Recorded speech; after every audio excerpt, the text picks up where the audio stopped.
ATMC TV's Game of the Week is brought to you by J.P. Russ & Son Grading and Clearing, Community Finance of South Carolina, Grissetown Longwood Fire and Rescue's Haunted Trail, The Doghouse Grill 2, Strand Termite and Pest Control, the Brunswick Beacon, and ATMC.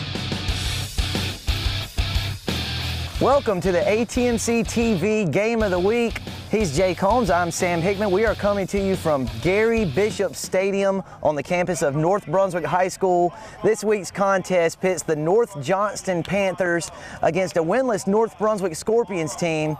North opened the season with a loss at Whiteville and then dropped a contest against Socastee before suffering a shutout loss against East Bladen. And the Scorpions are going to have their hands full tonight trying to slow down this high-octane offense of North Johnston. Yeah, the Panthers averaged 33 points a game coming into this, including a 40-0 win over Hobton. The guys to watch for on offense, number 10, Camden Aycock, number 4, Trey Whitley. They'll both play a little bit of quarterback. They can both go through the air. Aycock, 225 yards on the year passing. Ken Lee and Gavin Suttles, 2 of the fine receivers for the Panther team. And the Scorpions with a 0-3 start, averaging fewer than 9 points per game. This is an offense that's yet to get going so far this season, Jay. Still trying to find their way behind a sophomore quarterback, Lee Harrington, 6'3", 210. Big guy, 26 for 36, 277 yards, and a couple of touchdowns on the year. Keep an eye on Ja Rogers. He's their running back, 160 yards on the year, and if he has any production tonight, it's going to be because he runs behind a pair of big offensive tackles, Connor Rizzo and Jaheim Robbins. Thank you for joining us on this week's ATMC TV Game of the Week. Stay with us for the opening kickoff.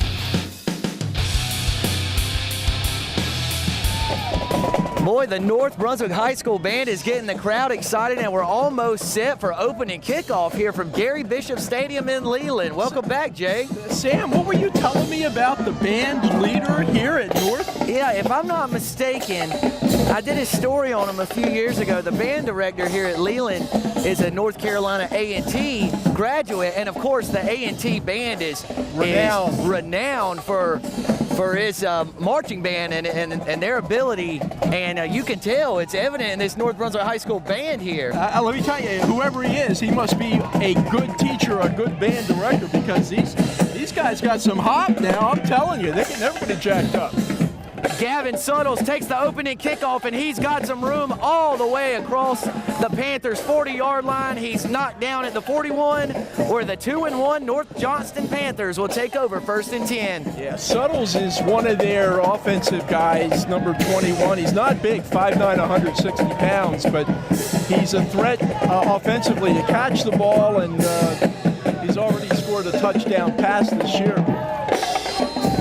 Jonathan Rivers, the coach of the Panthers, kind of a rebuilding year, Sam. They went 7-5 last year, I believe, but they lost 17 seniors from that squad. So a lot of younger players are getting a shot to play for North Johnston this year, and they're off to a pretty good 2-1 start. Jay, you talked about this team's weapons in the intro, and we're going to see some of those here as that's quarterback Trey Whitley. He hands the ball up the middle. I think that's number 20, Michael Kane on the carry for about 2 yards. One of the primary rushers, 24 yards rushing on the year. Whitley, interesting guy. They list him as a quarterback, defensive back, and athlete, right? So when you can do all three, that's he must be a pretty good ball player, and looks like Trey Whitley is. Jay, I interpret that as we're going to see Whitley all over the field here tonight. Another handoff to Kane, a nice initial stop by the North Brunswick defense, but Kane burst across the line to gain across midfield for a Panthers first down. Nice second effort there by the running back. Well, one of the problems that North Brunswick has had early on this year, they haven't scored a lot of points, but they really haven't been able to stop anybody. defensively, they're giving up 35.3 points per game. So they're really going to have to try to tighten that D tonight against a pretty high-scoring team from North Johnston. Got lots of Norths here tonight. This is a directional game for sure. Like last week, West Brunswick against North Myrtle Beach in the Directional Bowl. Indeed. 1st and 10 for the Panthers at the North Brunswick 46-yard line. Whitley fakes the handoff to Kane. He keeps it, but a nice job by the North Brunswick defense. That is number 30 that was in on the stop. Bryce DeBerry, the 6'1", 220-pound junior, comes up with a nice tackle. Yeah, 22 tackles, a couple of sacks, 4 tackles for loss coming into tonight's game. Had some help that time from Ronaldo Benitez from his defensive end position, but that's the kind of aggressive defensive play that Coach Darren Willis's Scorpions are going to have to show here tonight. 2nd and 9 for the Panthers. Whitley fakes the handoff. He's looking like he's going to throw it. He lofts a deep pass down the field, and the receiver comes up with it. What a grab by senior wide receiver Gavin Suttles all the way down to the North Brunswick about 11 or 12-yard line. Big-time connection there for 35 yards for the Panthers. A nice throw that time by Whitley, but even a better catch by Suttles.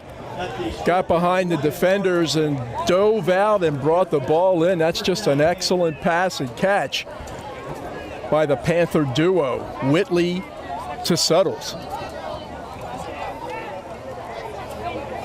And Jay, evident early that Whitley can beat you on the ground and through the air, as evident by that first pass of the night to Suttles, as Kane is stopped for short yardage on the 1st and 10 play. Yeah, Austin Wallace, interesting guy, leads this team in tackles with 33 from his guard linebacker position. Sam, he's 5'6", 155 pounds, but he's their leading tackler, and you saw him wrap up the ball carrier very well that time.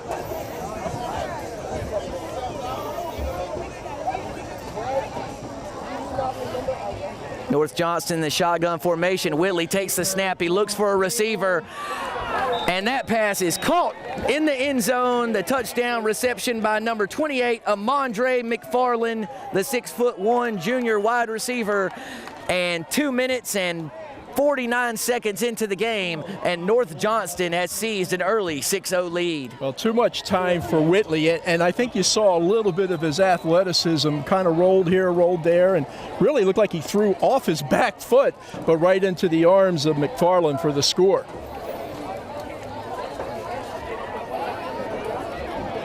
Graham Walston on for the extra point attempt, and he misses it wide to the left. Jay, we do have a flag on the play, so we're going to wait on the call from the official, and it's going to be a procedure penalty on the kicking team. 9 minutes, 11 seconds left here in the first quarter. North Johnston with a 6-0 lead. It was a procedure penalty on North Johnston. That penalty has been declined, and so that's where the score will stay. More than 2 minutes into this one on your ATMC TV Game of the Week. And for Jay Combs, I'm Sam Hickman. We would like to thank several of our sponsors throughout tonight's game, including J.P. Russ & Son. Serving Brunswick County since 1947, J.P. Russ & Son has become the local leader in all your heavy equipment needs. Paving, grading, clearing, drainage, and much more. J.P. Russ & Son will haul any material, even rock. Give J.P. Russ & Son a call at 754-6023. That's some good people, that whole Russ family. Of course, Daniel Russ, J.P.'s son, used to play at West Brunswick.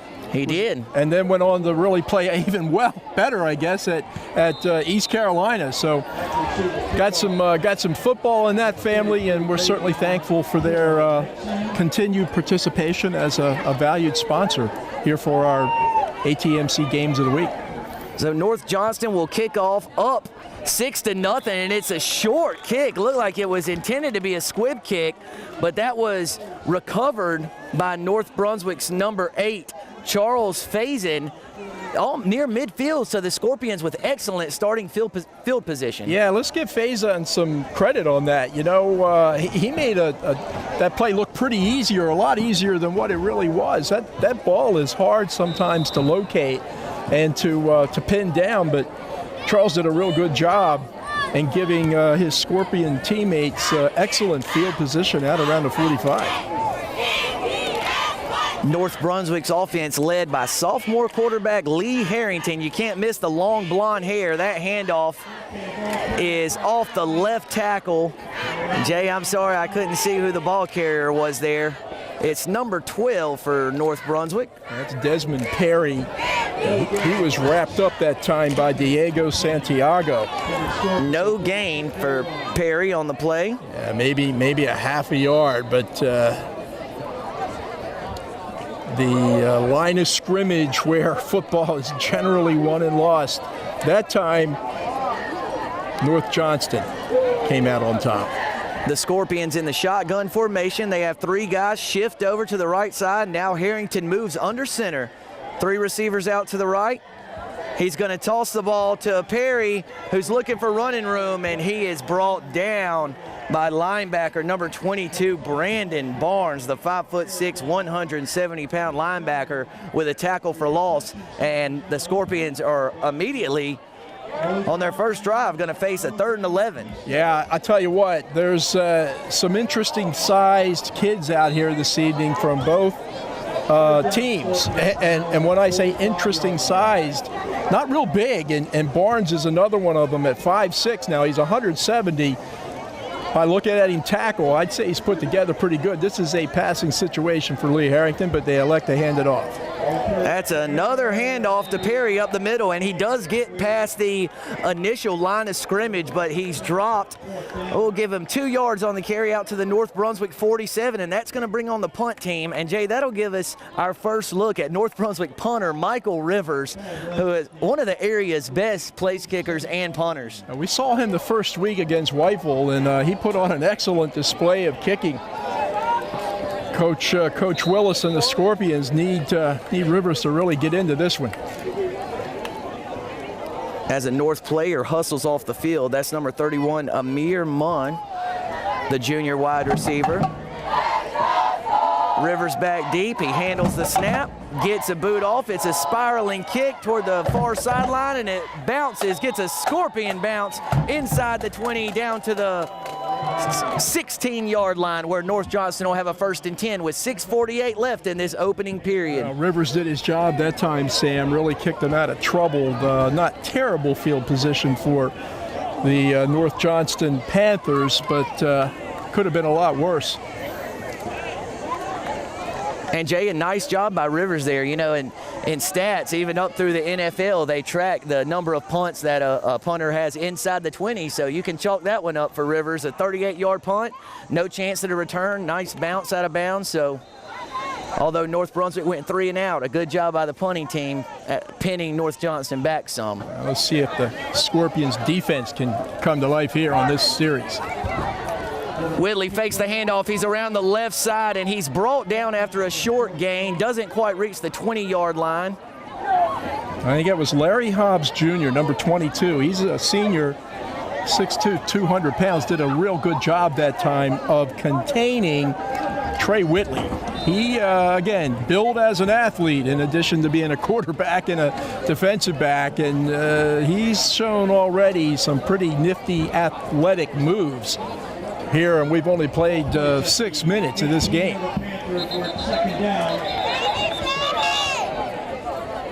Little laundry on the field here as there's a stoppage in play. 6:09 left here in the opening frame. North Johnston took the ball in its first possession and scored a touchdown. Extra point attempt was no good, so it's 6-0, and that's going to be a false start penalty. So North Johnston behind the chains and deep in their own territory here. Yeah, that's a good break for the Scorpions. And one of those mistakes that the coaches just hate. You know, you hate to see them.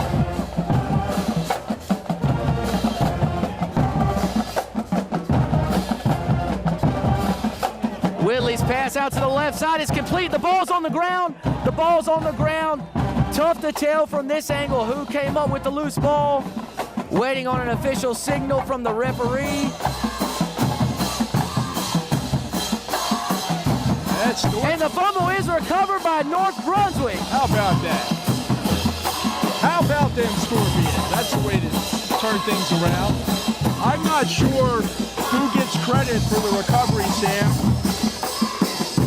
It looked to me, and I'm just going to take a guess, but it sure looked like to me that the guy we were just talking about, Austin Wallace, number 51, was clearly around the ball.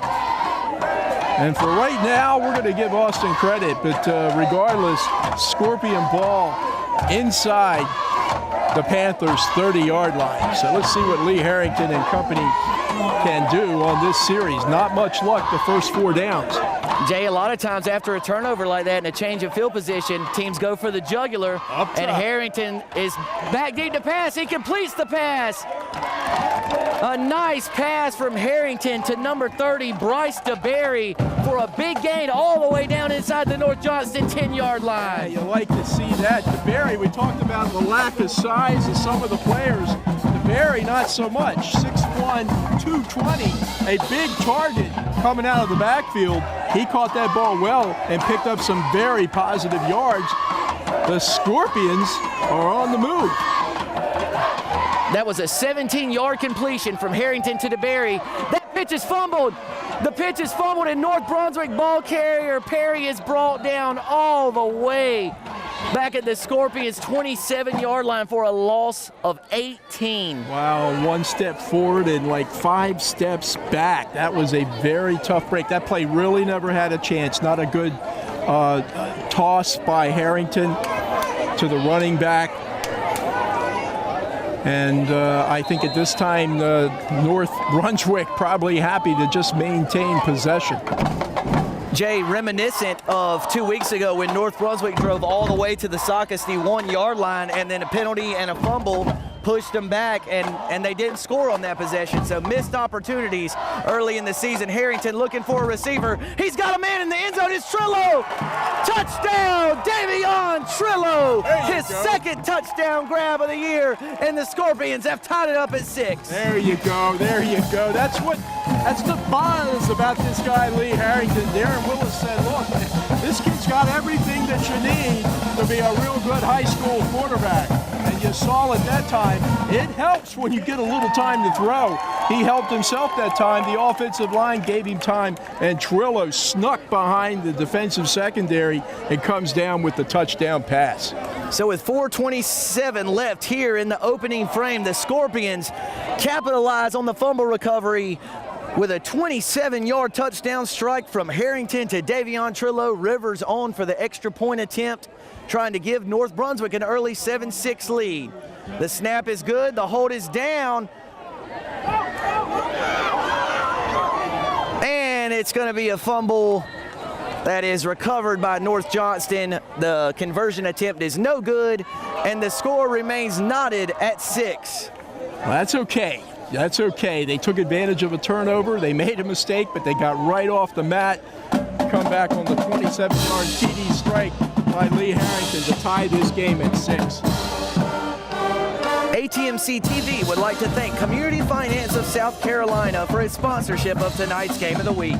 Community Finance of South Carolina offers personal loans and title loans with the most competitive rates in the area. Located right across the border in Little River, Community Finance provides quick approval so you can have cash in minutes. Visit them online at cfscloans.com. Jay, a lot of action here in the early going. We got some fumbles, we got a recovery, we got a pair of touchdown throws. Tell you what, a lot of fun. Friday Night Lights is in Leland is being pretty good to us this week.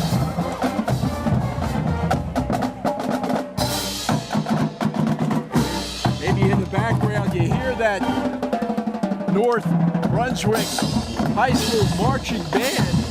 We're up in the bird's nest. The high rise here, right? So we're above them, but they're going to put on a good show all night. Good kickoff by Rivers. A deep kickoff, and it's bobbled by the North Johnston receiver. There's North Brunswick tacklers there trying to make a play, and they're going to bring them down inside the 10. A lot of momentum here for the Scorpions. I think that was number 13, Greg Bryant, on the kick team, downfield, made a real sure tackle and puts the Panthers of North Johnston from Kenly, North Carolina. Sam, these guys traveled like 120 miles for this game tonight. I mean, that's a long ride anywhere, especially for a high school football game. Yeah, Jay, there's non-conference games, and then there are non-conference games, and this is one of the latter. That's Kane up the middle, surges ahead for, call it 2 or 3 yards. Looked like he made it out to the 10-yard line for a 3-yard gain. Yeah, Mike Kane trying to churn out some of those tough yards between the tackles. Kane, pretty good-sized kid at 5'10", 205 pounds. They got bigger running backs than they do defensive linemen. When our guy Wallace at $155 is playing linebacker and in the line, and he's got to tackle a guy that's 50 pounds more than he is. Whitley drops back to pass. He's got a receiver one-on-one. That's Suttles. He's open at midfield to the 40, the 30, the 20, the 10. There are no flags, and he crosses the goal line for a Panthers touchdown. Quick answer by North Johnston, and the Panthers take a 12-6 lead. Wow, what a great throw by Whitley. What an excellent route. That was just a down and out. He just ran a go pattern, did Suttles, got behind the defender. How many yards was that, Sam Hickman? 90-yard touchdown strike from Trey Whitley to Suttles, and the Panthers lead 12-6. Well, you talk about quick strike. You saw it that time, Whitley to Suttles. Graham Walston in to try the extra point. The kick is up, and it splits the uprights, and North Johnston has seized a 7-point lead. The Panthers lead 13-6 with 3:30 left here in the first quarter, which gives us a prime opportunity to thank the Brunswick Beacon for its sponsorship of the ATMC TV Game of the Week. Your community newspaper since 1962, the Brunswick Beacon is your local source for news, sports, and features. Subscribe to the Beacon today. Call 910-754-6890 or go to www.brunswickbeacon.com. Well, Sam, again, this North Johnston team came into the game averaging 33 points. They got 13 on the board. We still got 3 minutes to go in the first quarter, so they are very much, if not in front of what they generally average. But some excellent passing on the part of Whitley. Suttles, good speed that time, got behind the defenders. And once he caught it, man, there was no one in his way. 90-yard touchdown pass and run.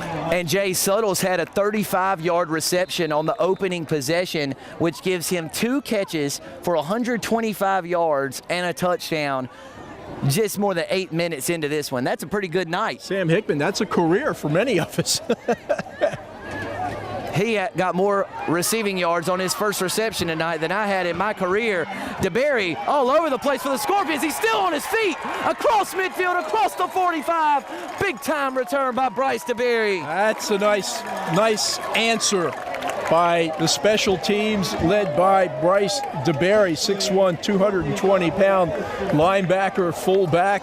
Seen him catch the ball out of the backfield, and now we even see him return the short kicks. Again, excellent field position for North Brunswick at about the 43, 44-yard line of North Johnston.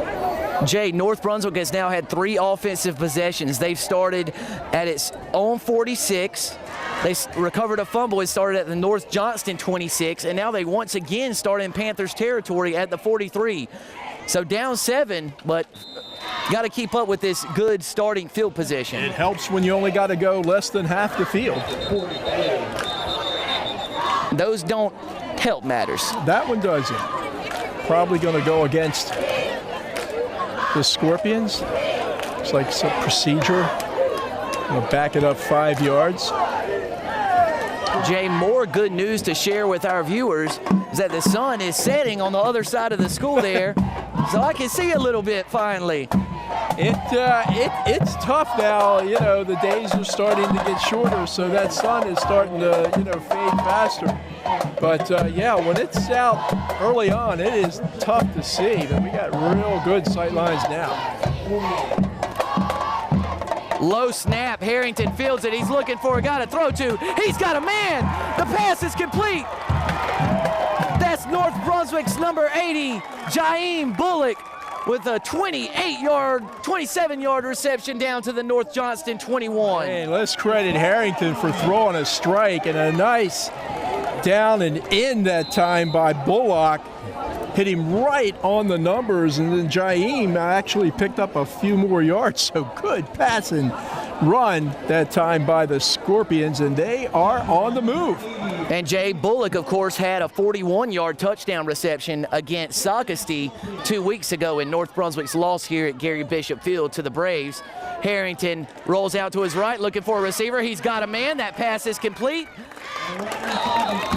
That pass was complete to number 33, the man who had the touchdown grab earlier. That's Davion Trillo, and that's enough for a first down. And nice pass by Harrington again, and a good catch by Trillo. But listen, Sam, on that play, the offensive line, they get the stars because they kept everybody away from Harrington. He had plenty of time to wait for a receiver to pop open. It was Trillo, and he delivered.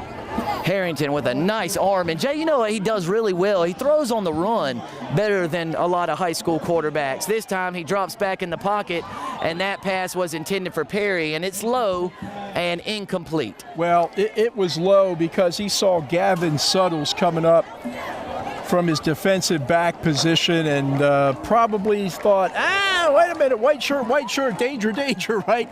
So causing to throw the ball a little low that time. But you know, if your guy can't catch it as long as the other team can't, then we'll live for another day. That's what Lee Harrington did on that play. Jay, you're a former quarterback. You never threw any to the wrong team, right? I made a habit of it. North Brunswick ball carrier there. I'm trying to see him come out of the pile. Looks like that was 23 Devontae Webb up the middle there. It was Webb, and he picks up about 3 yards. It's going to bring up a 3rd and goal situation from the North Johnston 7-yard line. There's a minute 50 seconds left here in the first quarter. North Johnston leads 13-6. Scorpions have not had much success running the football here tonight, so got to think maybe Lee Harrington's going to go up top. Harrington 2 for 3 passing on this drive.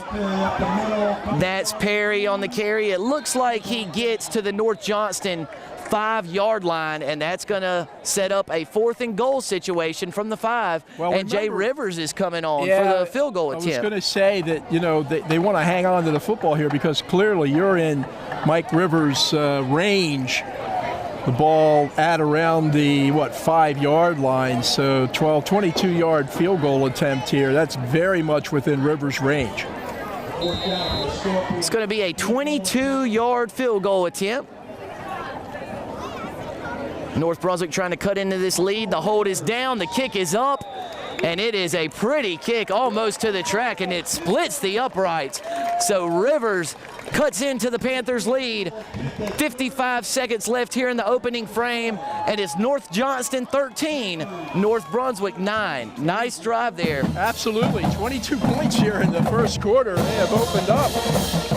In fact, with that field goal, Sam, North Brunswick has achieved their offensive points per game average in the first quarter alone tonight. They came in averaging about 8.7 points per game. They already got 9 up.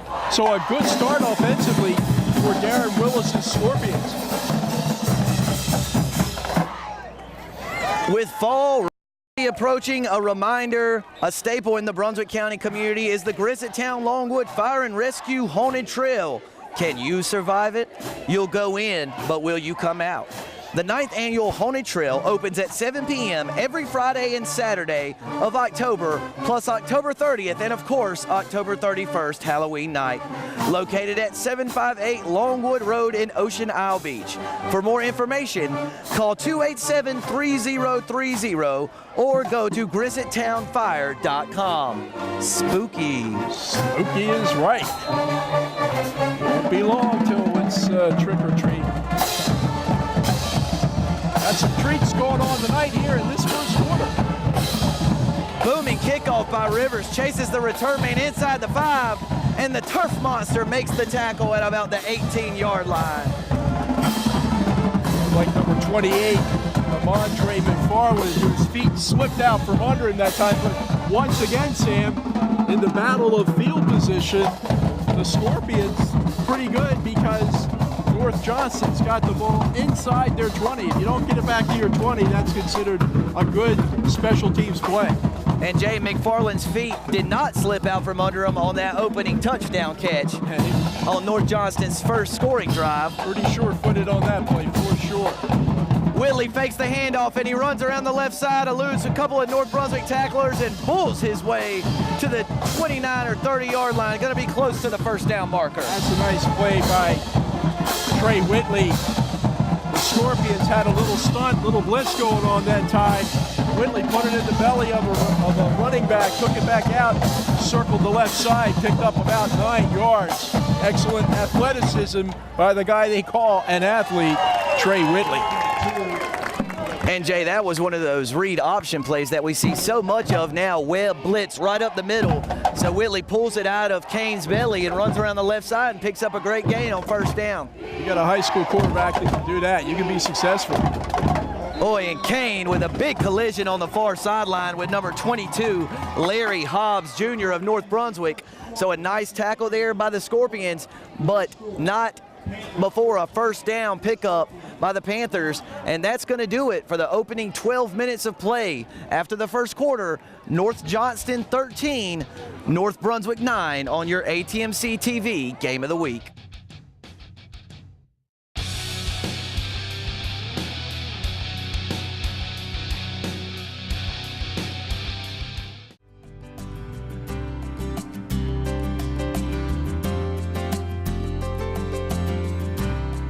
We used the grant money to start our leadership initiative.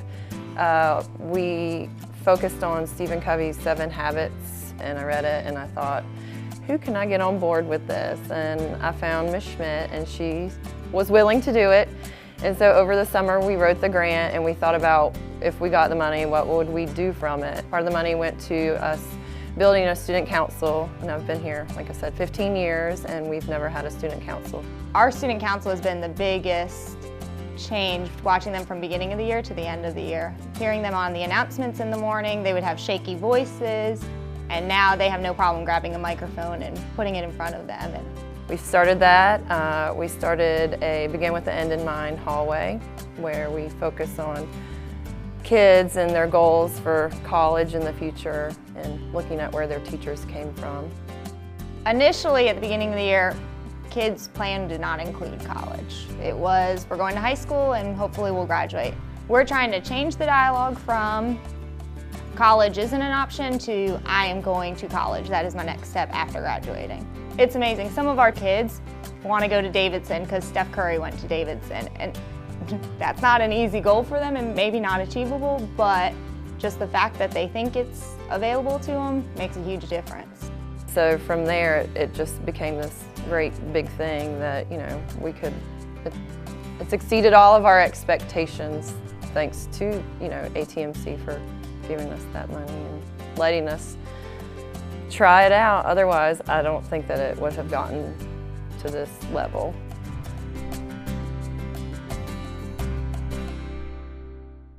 Bugs have to live somewhere. Make sure it's not your house. Strand Termite and Pest Control is ready to help you with your pest control needs. Whatever the bug, whatever the problem. From that pesky roach, ants, bed bugs, or termites damaging your house, Strand Termite and Pest Control has been helping families with their pest problems for 45 years. We can also encapsulate your crawl space to stop moisture and bugs in their tracks. We're proudly family owned and operated and have 2 locations to serve you. Don't let bugs bug you. Call for a free estimate or visit us online. We're back for the beginning of the second quarter. North Johnston 13, North Brunswick 9. The Panthers have a 1st and 10 from their own 35-yard line. Whitley in the shotgun, Kane behind him.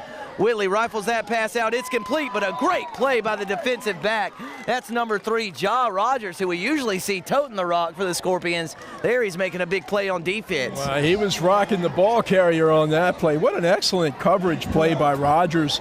5'9", not a big guy, 148 pounds, but a very quick and a very short tackler, and he certainly made a nice play that time. Yeah, Jay, that's a tackle for a loss of 2 on the play, so a 2nd and 12 here from the North Johnston 33-yard line. Yeah, and you got to make that tackle. You're all by yourself. Rogers did it.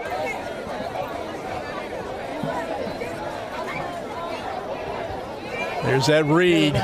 Whitley on the read option. He's got a lot of running room, and he's down. Looks like he may have got to the 45-yard line. Very, very close to a 1st down here. It depends where they mark it, but probably it might even be close enough to measure. They have already signaled a 1st down. They don't even need to do it. A lot of success with the read option here in the late stages of the 1st quarter, early stages of the 2nd quarter here from Gary Bishop Field on your ATMC TV Game of the Week. Well, Whitley putting on a show out here tonight, isn't he, Sam? With his arm, with his legs, with his ability to read and then make the correct play. A very impressive effort by the 6'2", 180-pound senior for North Johnston.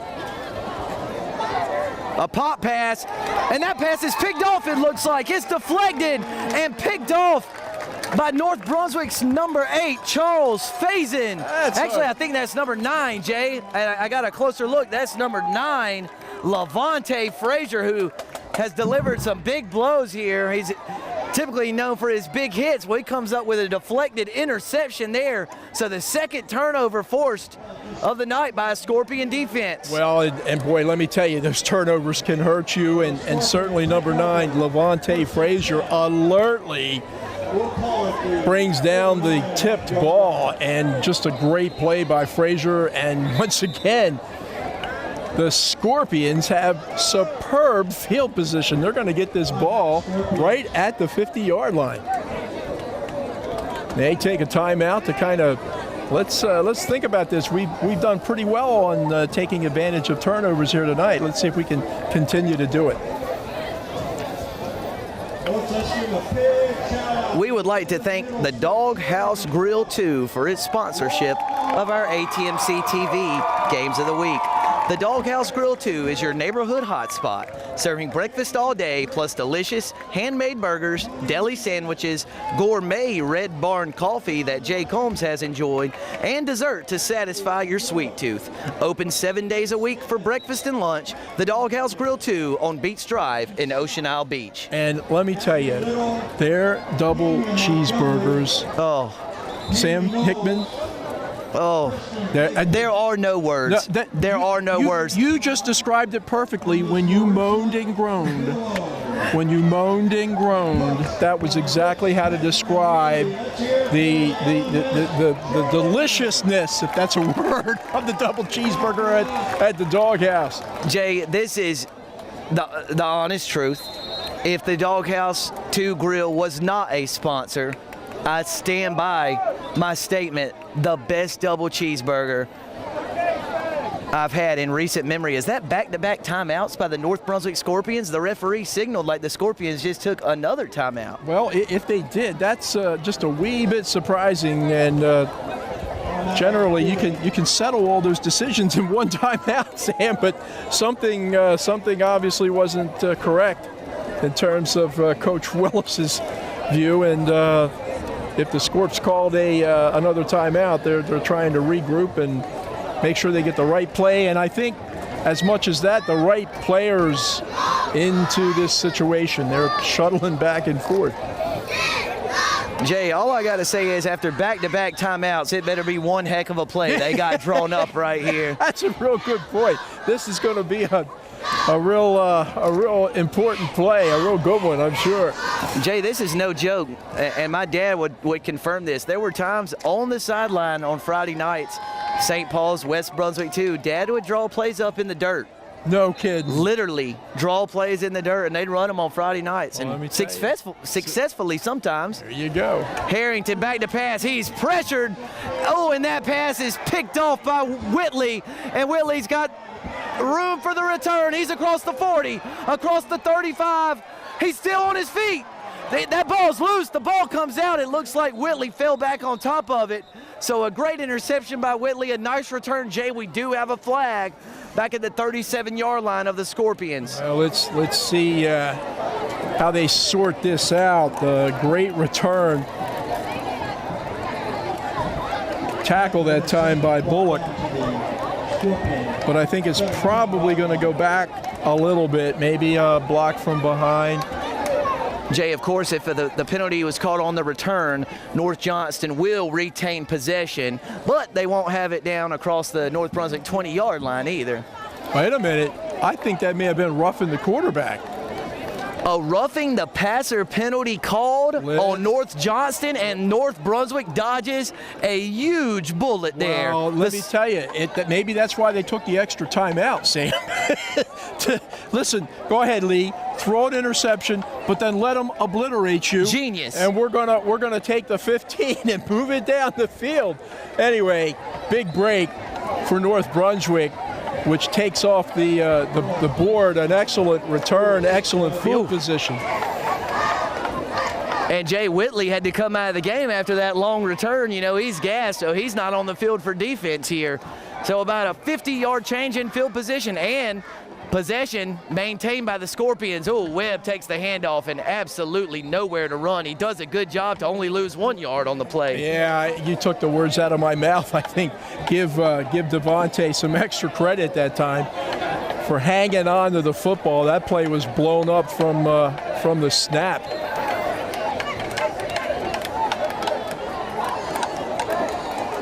Jay, certainly you never want to, if you have to abandon the run game, that's never a good thing. But North Brunswick has done most of its damage through the air here, but you want to keep them honest at the same time. Well, exactly. You want to at least have the threat to run. This team's going to run to set up the throw. Oh, that pass is intended for DeBerry, and it looked like he came up with a tough grab there, but the ball falls to the turf incomplete to bring up a 3rd and 12 from the North Johnston 36-yard line. Yeah, give credit that time to DeBerry for almost coming up with a kind of a circus catch. That ball thrown low, and Bryce couldn't come up with it. Good coverage on the play by number 7, Travis Ribba. There's a Jonathan Ribba, who's the head coach here. I'm thinking they might be related. Well, it's not the most common last name out there. 3rd down and 12 for North Brunswick from the North Johnston 37. They bring pressure. The pass is complete. Oh, nice saving tackle there by North Johnston. Almost a really big play there. The pass complete from Harrington to North Brunswick's number 80, Jaheim Bullock, who had a big catch earlier in the drive. That's Ken Lee with that tackle that time, Sam. And we were talking before about the importance of a good open field tackle. You saw it again that time as Lee was all on his lonesome. If he had missed that tackle, we'd still be running if we're the Scorpions. 4th and 7 for the Scorpions from the North Johnston 32. Harrington's got Perry and Bullock out to his left. He looks that way, fires a pass. Oh, and it's dropped by Perry. Not sure he would have had enough room to navigate after the catch, but he drops the pass. It was on target there from Harrington. Nevertheless, a turnover on downs for the Scorpions with 8 minutes, 29 seconds left here in the second quarter. North Johnston maintains its 13-9 lead. You know, we talked during our basketball telecast, Sam, about the importance of catching the ball, right? Well, you really saw it evidenced on that pass play. Desmond Perry just didn't look it in. They throw 9 passes in a row to him. He'll catch them all now, but that was one that he'd like to have another shot at.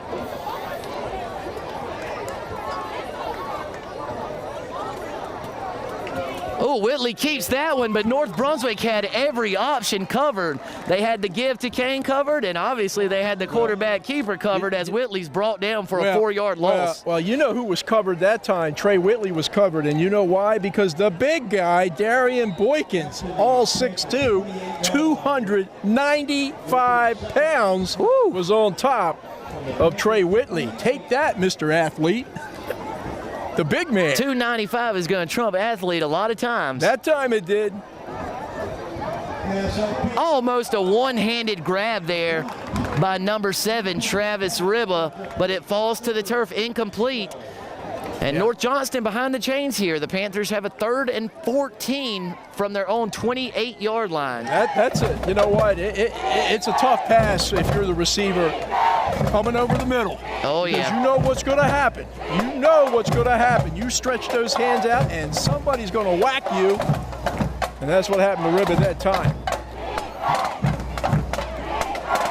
Whitley drops back. He's looking for a receiver. He just flings one down the field, and that pass is batted down and nearly intercepted. A really nice play by defensive back Trayvon Willis, who's just a junior. Jay did a good job. Then when the turned around, located the ball, batted it down, and the Scorpions almost came up with an interception. That was just real good man-on-man coverage by 16, Trayvon Willis. Again, another guy that is not a giant, 5'7", 155 pounds, but certainly showed some quicks and running step for step with the receiver, and certainly showed some smarts as he, as you described perfectly, Sam, batted that ball down. That's just a good defensive play that time by Trayvon Willis, and the Scorpions are going to get the ball on the change of possession, and North Johnston, before they kick it away, they want to think about it.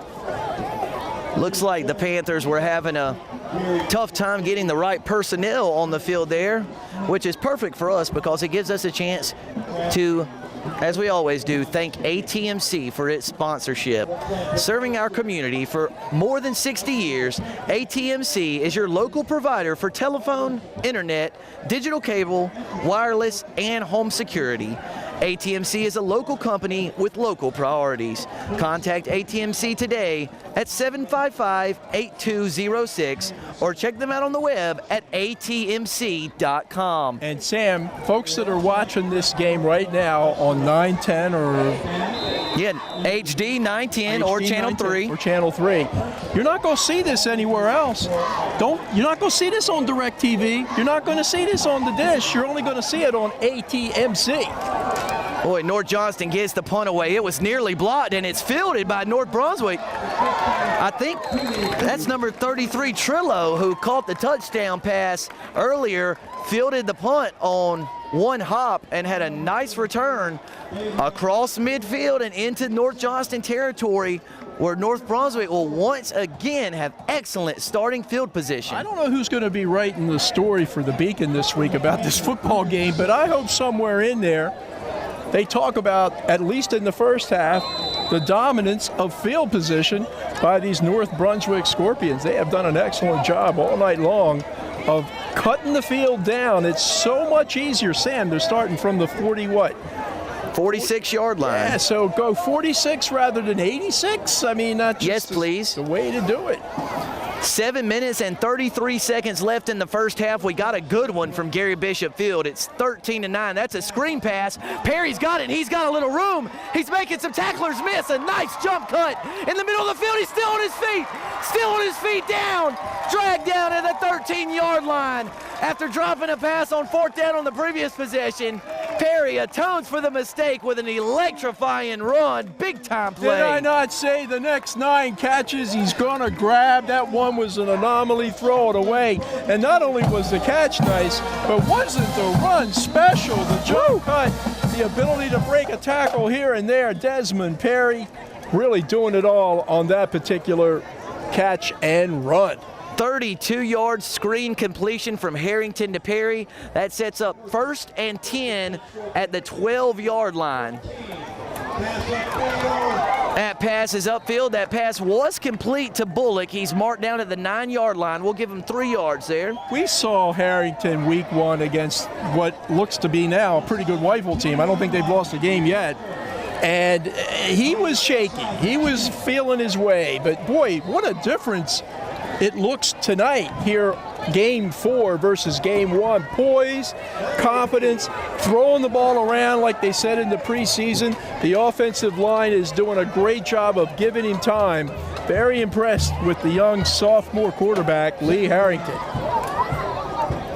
Looks like that's Devontae Webb on the carry up the middle. He may have even lost a yard there back to the 10-yard line where North is going to have a 3rd and 7 or 3rd and 8 situation from the North Johnston 10. Well, some big guys up front for the Panthers, and one of them was number 7'5", Jaleel McFadder, 5'9", 290 pounds.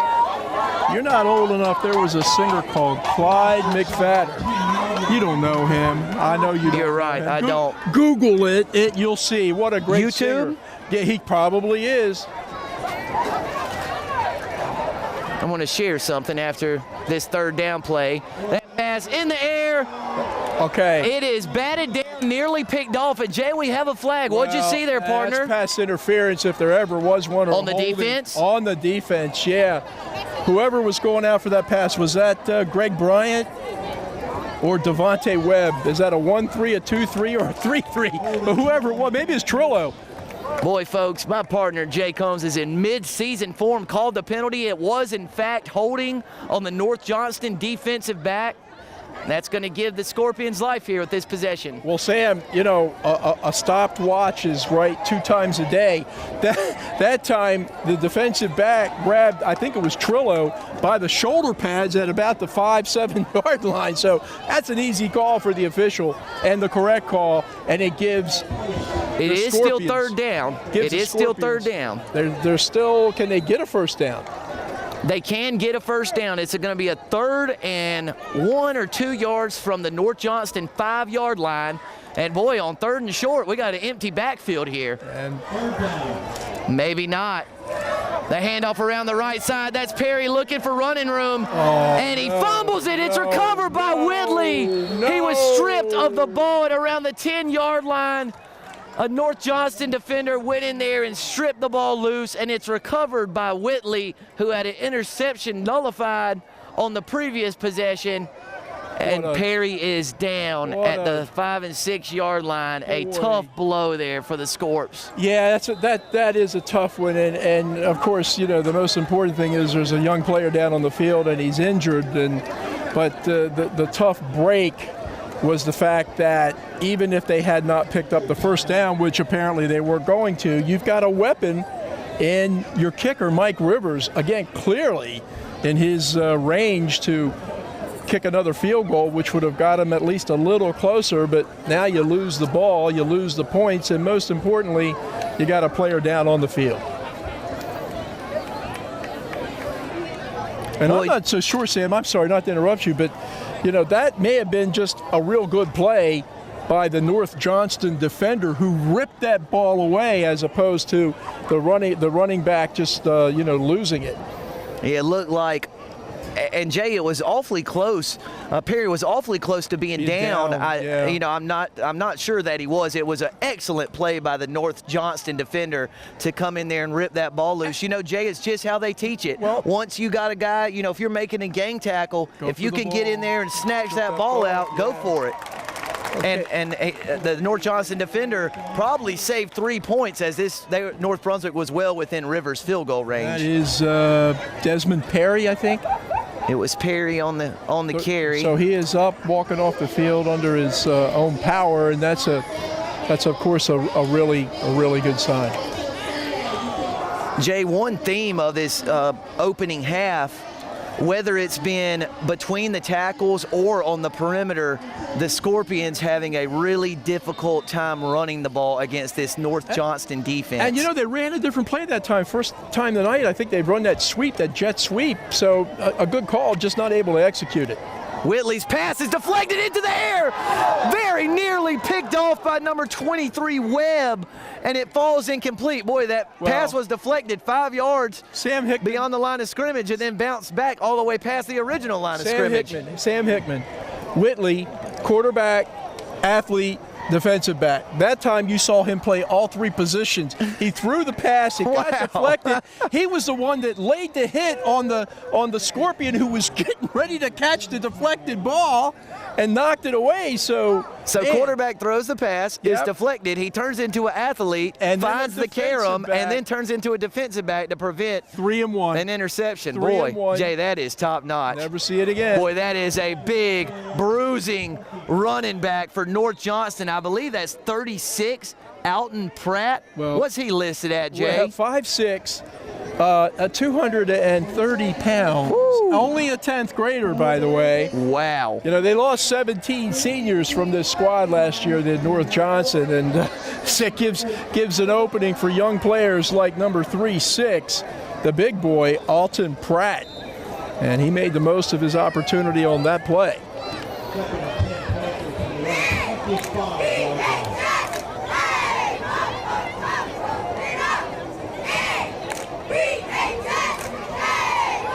Whitley pulls that one. He's got all kinds of running room, Jay. He's across his own 45, across midfield, slung down at the North Brunswick 46-yard line for a 29-yard gain on 3rd and 2. Tackled by Rob Mel Lowry, another youngster at 5'10", 160 sophomore for the Scorpions, but not before Whitley, again, showing off those legs of his. He can beat you up top. He can beat you on the ground. Smart play, too. Runs that option real well. Reads, either keeps, hands off. Haven't seen the pitch yet, but I'm sure it's in the arsenal. Oh, I bet there's somebody back there that on that third leg of it can do it. This is a pretty good-looking offensive unit, 33 points a game.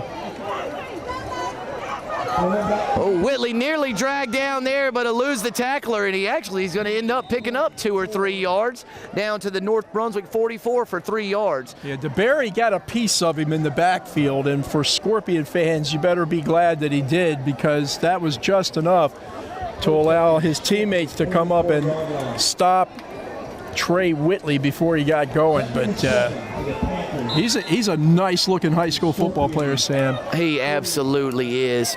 And, Jay, we saw him on defense with an interception, even though it was nullified. Boy, when he gets it in space, he is very tough to bring down. 3 minutes, 10 seconds left here in the second quarter, so just more than 3 minutes left in the first half. North Johnston 13, North Brunswick 9 from Gary Bishop Field. That handoff goes to number 44, Jacob Markham, who's listed as a nose guard on the roster. Actually, that was 45, correction. That was 45, Diego E. Santiago, who carries the ball and brought down a loss of 1. So a tackle for loss there for the North Brunswick defense. It's a nice penetration that time by the Scorpions front 7. They beat the offensive line that time. Let's see if they can do it again. You got a 3rd down situation here. Whitley in the shotgun, Santiago behind him. We have a false start penalty, it appears, Jay. Let's see if I can call it like you. It was a false start or procedure penalty on the offense. Now, let me say, I called a false start penalty. Those are much easier than calling a defensive holding on the goal line, partner. Oh, I'm not sure about that. I'm willing to give you equal credit. I'm not. 3rd and 7 now becomes 3rd and 12. So if it was a passing down before, it has to for sure be a passing down now. And certainly with a kid like Whitley. Yeah, passing down could turn into a scramble for a 1st down. Yeah, some of those guys are so dangerous. You know, sometimes when a play breaks down, when you got an athletic quarterback like Whitley, that's exactly what you want. Oh, another flag on the field. And that might. What did we say last week, Jay? Deja vu all over again. And the same call 2 times. Somebody must be lining up, Sam. Offsides, do you think?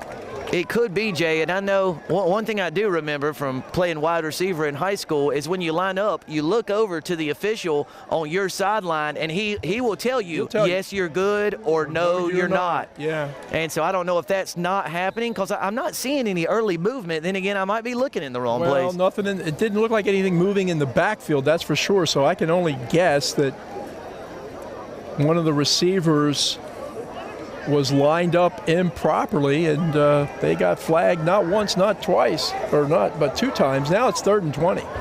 And Jay, you're disappointed if you're the Panthers, because even with a 3rd and 8 from the opponent's 45, you're in the area where you think about going for it with 2 plays. Now Santiago picks up 2-3 yards. He's brought down by 51, your guy.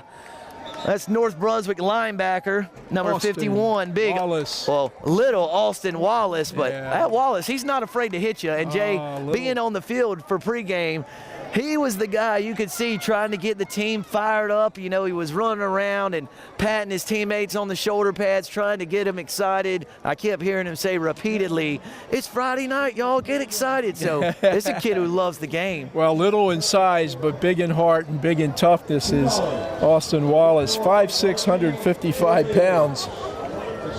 Not afraid to stick that helmet in there and bring down the opposing ball carrier. That's kind of Sam. So it was 3rd and 20, midfield, but on your side of the 50. I wonder why they ran the ball then. I mean, it's almost like, okay, we're going to punt unless they got a little trick play.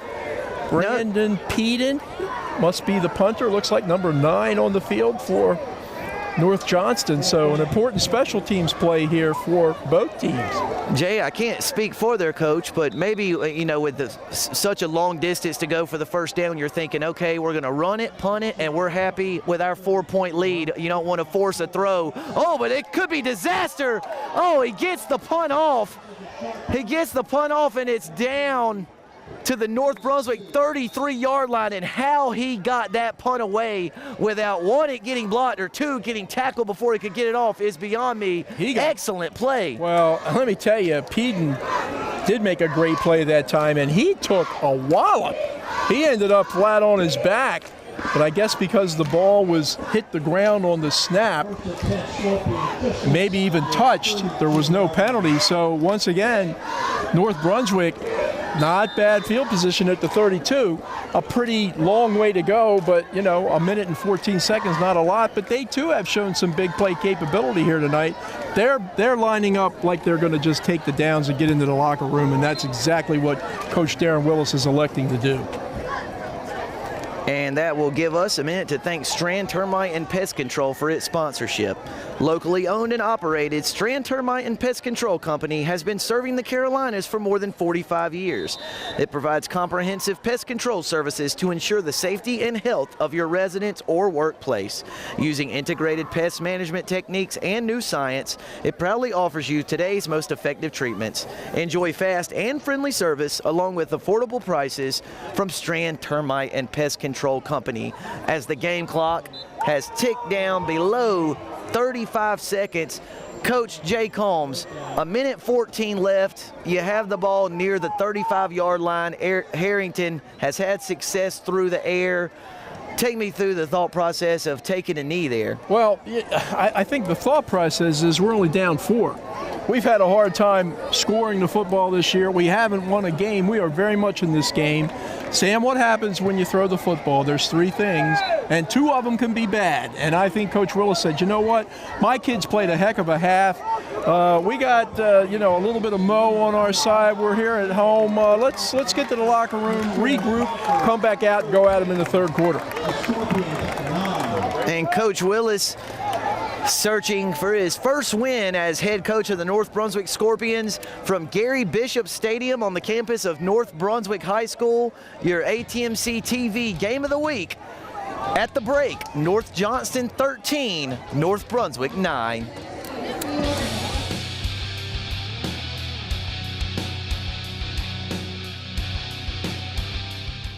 Bugs have to live somewhere. Make sure it's not your house. Strand Termite and Pest Control is ready to help you with your pest control needs. Whatever the bug, whatever the problem. From that pesky roach, ants, bed bugs, or termites damaging your house, Strand Termite and Pest Control has been helping families with their pest problems for 45 years. We can also encapsulate your crawl space to stop moisture and bugs in their tracks. We're proudly family owned and operated and have 2 locations to serve you.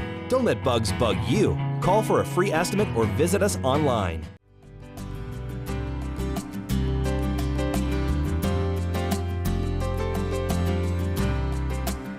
We try about once a month to make a few video packages, and we go over to ATMC, and the two guys there, Aaron and Nathan, help us to put together a little news show where the kids get to host, and it's totally student-made except for those two stitching everything together. I think the students really look forward to ATMC days, like a little field trip, except for a little less stress on me because it's right across the street and we get to go into the studio, and I think they really enjoy being on film. It's a fun experience for them that they don't typically get as high school students. But then also it has a huge impact on the school population and those students because a lot of teachers will show Trojan Vision in their classroom and it spreads the word of what we're doing in our journalism class with the help of ATMC. Trojan Vision's taught me a lot, not only in the technical part of like filming, but also in becoming more involved in my community, especially like in West Brunswick, because before, you know, I would just go to school and like not really take in anything other than my small friend group. But as I worked with Trojan Vision, I had to go out and tell stories about the student body at West, and I learned about how talented we were as a group and how many diverse backgrounds there are at West. Trojan Vision has been a really big learning experience for me, and I've had a lot of fun through it, and I've really enjoyed working with ATMC through it all because it's really helped me to see the professional side of it and learn a lot of good technical skills that I can use. I think being able to interact with ATMC and use all of their technology and along with the Macs and the other tech that we have here has been a great learning experience and has really been a lot better than just the usual classroom setting.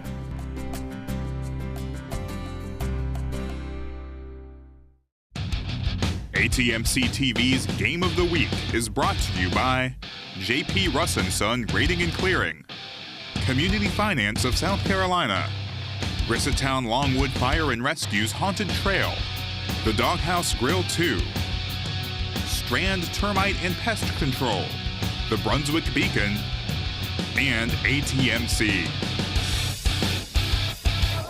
We are back for the second half of the ATMC TV Game of the Week between the North Johnston Panthers and the North Brunswick High School Scorpions. After 24 minutes of game action, North Johnston clings to a 4-point lead. The Panthers lead 13-9, and Jay, we just got a real treat at halftime. Tell our viewers a little bit about that show. Well, let me tell you, if you haven't seen the North Brunswick marching band yet, go see them, because these kids put on one heck of a show. It's just they're under the direction of the gentleman, Mr. Cook, I believe is his name. AT&T and AT&T. That too. Yeah, that too. North Carolina A&T, and wow, these kids are so much fun, so enthusiastic, and you know what, Sam Hickman, I wonder if a little bit that hadn't spilled out to this Scorpion football team tonight, because they played one heck of a first half of football, only being down 13-9 to the visitors from North Johnston. And the Scorpions take over 1st and 10 from their own 35. That was Webb, it looked to be, on the kick return there. Harrington is under center for the first offensive play of the second half. That's Perry. Good to see him back in action. He's got room. He's still on his feet across midfield. Dragged down to the North Johnston 23, Jay. I'm afraid it might be coming back. We got a hanky down at the 39-yard line. Oh, boy, that's a tough break, because one of the things in the first half that North Brunswick wasn't able to do was rush the football. They passed the ball exceedingly well, but weren't able to run it too much. That time, an excellent run, but maybe it was helped a little bit by a penalty in the backfield. So wipe it off, a good run that time by Perry. Guess who was on the stop that time? Of course, Trey Whitley, the do-everything player for North Johnston, but going to come back due to an infraction against the Scorpions. So we'll start it all over. Jay, I only caught the tail end of the signal from the referee. I believe a chop block may have been called, which is, of course, a personal foul penalty. And to our viewers, that is when two linemen are engaged and a third-party offensive lineman comes and chops down the lower half of the engaged defensive player, which is against the rules in this game. Yeah, it is against the rules, but, you know, more importantly, with the emphasis on safety, something like that. If you get caught, if you do that, you're going to pay the price, right, in terms of the yardage, and that was a 15-yarder. So 1st and 25 from, looks like about the 25-yard line of North Brunswick. So, and that nullifies a really nice run by Perry, what would have been a 22-yard gain and into North Johnston territory. Instead, it's 1st and 20. Harrington rifles a pass out wide. That was, I think that was Trillo on the reception, Jay, and that's about another loss of, let's see, that's a loss of 6 yards. So that's going to bring up a 2nd and 26 here. So the Scorpions getting stung, and they're supposed to do the stinging. Tackle that time was by number 28, Emondre McFarland, 6'1", 155-pound junior cornerback, outside linebacker. A lot of these kids interchangeable in terms of positions on the field. McFarland, of course, caught the opening touchdown pass of the evening from Trey Whitley for the Panthers. That handoff goes up the middle, and a nice positive gain there for the Scorpions. Get some of the yardage back, but it's still going to bring up a 3rd and 21 situation from the North Brunswick 24. Sorry, partner. You got some big guys up in the interior of that Scorpion line. That time, Christian Mongelli, sophomore, 6'1", 275 pounds. We mentioned Rizzo in the pregame, 6'2", 270, and we talked a little bit about Darian Boykins, 295 pounds, sophomore on defense. So there are some small guys out here, but let us not forget there are some big boys too. That tall sweep is out to the right side, and Perry is dropped by Santiago in the backfield. Diego E. Santiago. Excellent tackle. Great penetration by Santiago, and did a good job of wrapping up the ball carrier. So not a good possession coming out of the break for North Brunswick. Going to put it on number 1, Mike Rivers, their place kicker and punter, and see if he can't kick them out of trouble. Yeah, Jay, after the penalty set him back initially, the Scorpions completed a pass for a loss of 6, picked up 5 yards on a rush, and then lost 5 yards. High snap. Rivers has got to get it away. He does, and it's a nice booming kick all the way back to the 38-yard line. The Panthers' return man cuts it all the way back across the field, looking for running room, and he's got some. He's across midfield. The ball's on the ground. The ball's on the ground. And Jay, it looked to me like the Scorpions recovered it, but then flags started flying in. We're going to have to get this sorted out. Yeah, somebody who knows a lot more than me. Yeah, and they're, of course, as far away from us as they could possibly be across the field. That was number 14, Kenneth Lee, on the punt return. It was recovered. Lee did recover his own fumble. Okay, that was signaled. Panthers retain possession, and I'm not sure what the flag is for, and we have what appears to be a North Brunswick Scorpion down.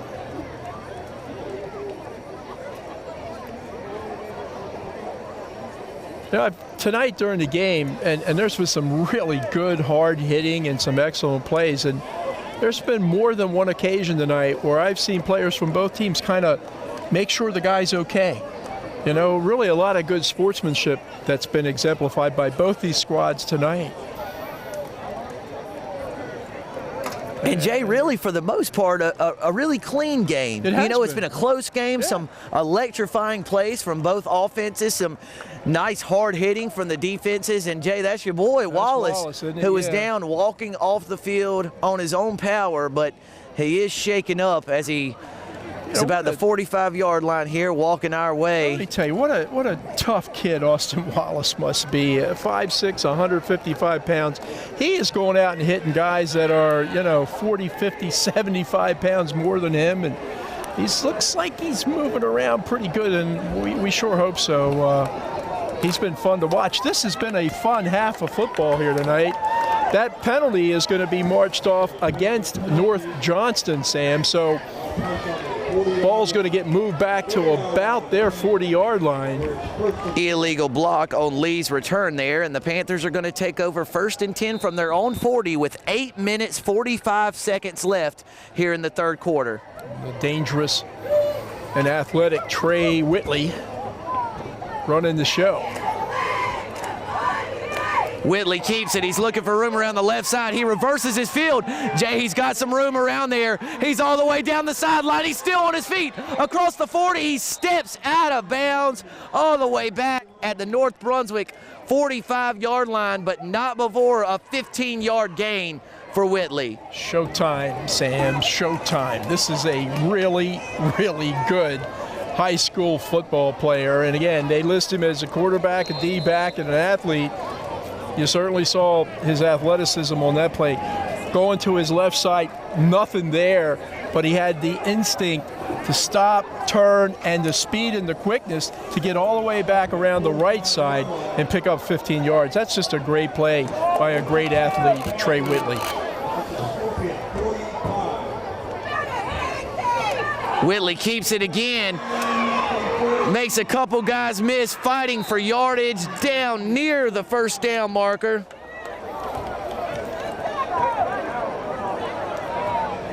Well, Coach Jonathan Ribba, I think, quite content to let his ace deal the hand here, Trey Whitley. Running that read option and certainly, you know, using his great running ability. Whitley has picked up 24 yards on the first 2 carries of this possession that started at the North Johnston 40-yard line. Yeah. So Whitley doing some damage with his legs here. Yeah, Jay, our first look at a new quarterback, it appears. Well, that might be, is that 10? Is that Acock? It is 10. He hands up the middle, a nice surge for the North Johnston offensive line. That was number 8 on the carry, it looks like. Help me out, That's partner. Mike Lawrence, senior 5'9" running back. Acock, Camden Acock, statistically had a little better numbers coming into this game than did Trey Whitley. Not sure how much we can put into the max prep numbers this week, but Acock, 14 for 26 on the year, 225 yards, 3 touchdowns, and no interceptions.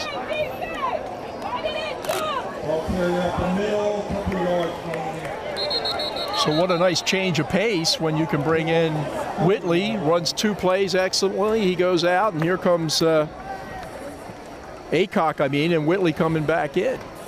Acock, by the way, is only a sophomore, so obviously the heir apparent, I guess, when Whitley graduates. Pickup of about 3 yards on that play is going to bring up a 2nd and 7 situation from the North Brunswick 30-yard line. Big defensive possession here for the Scorpions, who already trail by 1 score, down 13-9 with 7 minutes left. Head coach Darren Willis needs his defense to bow its neck here and not let North Johnston in. Whitley drops back to pass. He's looking for a receiver, rolls out to his left. He flings the pass up for grabs to Suttles, and it's deflected, and it caroms out of bounds. We do have a flag down at about the 28-yard line of the Scorpions, so we'll wait on the call from the official. Well, that's in that area that it could be holding. That's good defensive effort that time. Of 16, Trayvon Willis, I believe, down. Had a nice play earlier in the game today defensively. The penalty was called on North Johnston, Jay, and that signal from the official is an illegal man downfield. You know, that can happen when you got a kid like Whitley. Scrambling quarterback, you're exactly right. Yeah, you know, so they go to get a hat on somebody thinking that he's, you know, going to be running it, and you're getting a block downfield. Well, he flings it in the air. All of a sudden, you find yourself 4 yards downfield, and that is against the rules. That is against the rules, for sure. Now, I was wondering coming into this game if there were occasions where Whitley and Acock played in the backfield at the same time. Let me tell you, that would be something to see. No doubt in my mind that Whitley would be a fine high school running back. Yes, indeedy. And look out for the halfback pass in that case. To throw, yeah. Oh, he fakes the handoff and nobody's there, so he's looking for room around the right side. He's still on his feet. What a run! Whitley's going down the sideline. How he did it, I don't know, but it's a 35-yard touchdown scamper from the elusive athlete, Trey Whitley. Sam, remember when we were talking about how sometimes the best plays are the broken plays. That was a busted play that time. I think the running back, I think it was Mike Lawrence, maybe went the wrong way, or at least not the way that Trey Whitley expected him to go. But what's the athlete, what's the great player do? You make something out of nothing, and that something resulted in a touchdown run for North Johnston. How many yards was that, Sam? 35-yard touchdown run from Whitley. And Jay, that was 15-9-24 plus another 35. That's 59 yards rushing on that drive alone by Whitley, as a low snap is going to prevent the extra point attempt, and it's unsuccessful. So with 6 minutes and 38 seconds left here in the third quarter, North Johnston 19, North Brunswick 9. Yeah, if you're putting a highlight reel together, that's probably one that would be on it. That, again, because of the quick thinking, the athleticism, and then Whitley just outrunning the rest of the North Brunswick defense down the right sideline, 35 yards. Makes the score North Johnston 19, North Brunswick 9. 6:38 to go, I think, Sam, in the third quarter. So still plenty of time. Still plenty of time for the Scorpions to claw their way back into this. Not a good first possession offensively, but they're going to get the ball here again. Let's see what Lee Harrington and his guys can do. And a special thanks to the Brunswick Beacon for sponsoring the ATMC TV Game of the Week. Your community newspaper since 1962, the Brunswick Beacon is your source for local news, sports, and features. Subscribe to the Beacon today. Call 754-6890 or visit brunswickbeacon.com. And please check out this week's sports section for a comprehensive recap of all things Brunswick County high school football. You're a subscriber, right, Jay? Absolutely. Proud card-carrying member. That's a low kick toward the far sideline. It's fumbled by North Brunswick, and it is recovered. The Scorpions avert disaster there and fall on the kick. It looks like that was 22, Larry Hobbs Jr., who fell on that squib kick. Kind of made that exciting, didn't he? A little more exciting than Coach Derek Willis probably wanted, but the Scorpions maintained possession. So not bad field position either, Jay. 36-yard line, not terrible. I don't know if that was a point of emphasis in their game planning for this week. If it was, they've done a superb job of winning the field position. Right now they're trailing, but still very much in this football game. 6:34 left here in the third quarter. North Johnston 19, North Brunswick 9. The Scorpions searching for their first win of the 2017 campaign. Harrington's in the shotgun, pressure by Santiago. He rifles a pass to Trillo. It's caught. Trillo cuts across the field, trying to make one more man miss, and he's not going to do it. But a big-time completion down to the 16-yard line. That's a 48-yard connection from Harrington to Davion Trillo, and the Scorps are in business. Sam Hickman, I'm a Lee Harrington fan now, because that kid hung in there that time. Santiago leveled him just as he was releasing the ball, but he had the presence of mind to stay with it, got the ball downfield to Trillo, and the Scorpions knocking on that door. Well, it doesn't take the Scorpions offense long when they're clicking on all cylinders, and Harrington is finding receivers with guys like Bullock and Trillo, big play guys. Boy, they can strike in a hurry. That's a quarterback sneak from under center, and Harrington's got a big gain on first down. He's still on his feet. Look at the surge. Look at the sting from this Scorpions offensive line all the way down to the 3. Sam, how much fun is that, huh? How much fun is that? I'm telling you, Harrington darn near got knocked out on the play before. He pops up, he runs down the field, they go out for the next snap. Who has the ball? Harrington. What's he doing? It's a keeper up the middle, and you think those big guys up front aren't enjoying that? Just kind of mushing that ball down the field? Good effort by the Scorps. And Jay, we watched North Brunswick in the pregame. They worked on that play. They worked on getting to the line of scrimmage quickly, catching the defense off guard, and just running right over the guard And that was a 13-yard pickup on a quarterback sneak. We'll give him 12. It was down to the 14, to the 4-yard line, rather. I bet you 8, 9 of those yards was in the scrum, right? So, but that was just a real solid effort. You certainly like the determination on the part of North Brunswick here this evening. They don't look like an 0-3 football team here tonight. And Jay, that was an illegal substitution penalty, I believe. Get a little closer there? On North Johnston. So instead of 1st and goal from the 4, it's going to be 1st and goal from the 2. Remember, North Brunswick has had a difficult time tonight, running for short yardage in between the tackles. So let's see what they do. Harrington under center, nobody in the backfield. Looks like a quarterback sneak. Harrington gets the sneak, and I believe that's going to be a procedure penalty, Jay. The lineman moved before the ball was snapped, it appeared. And if that's the case, and it is, take off the touchdown and worse, put it back at the 7 rather than the 2. Now, you still maintain your down, but not as easy from the 7.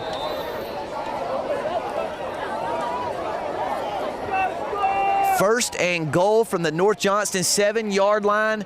North Johnston, on the heels of a Trey Whitley 35-yard touchdown run, extended its lead to 19-9. The Scorpions trying to answer here. And don't be too tricky, right? Let's make sure we hang on to the football, whatever we do.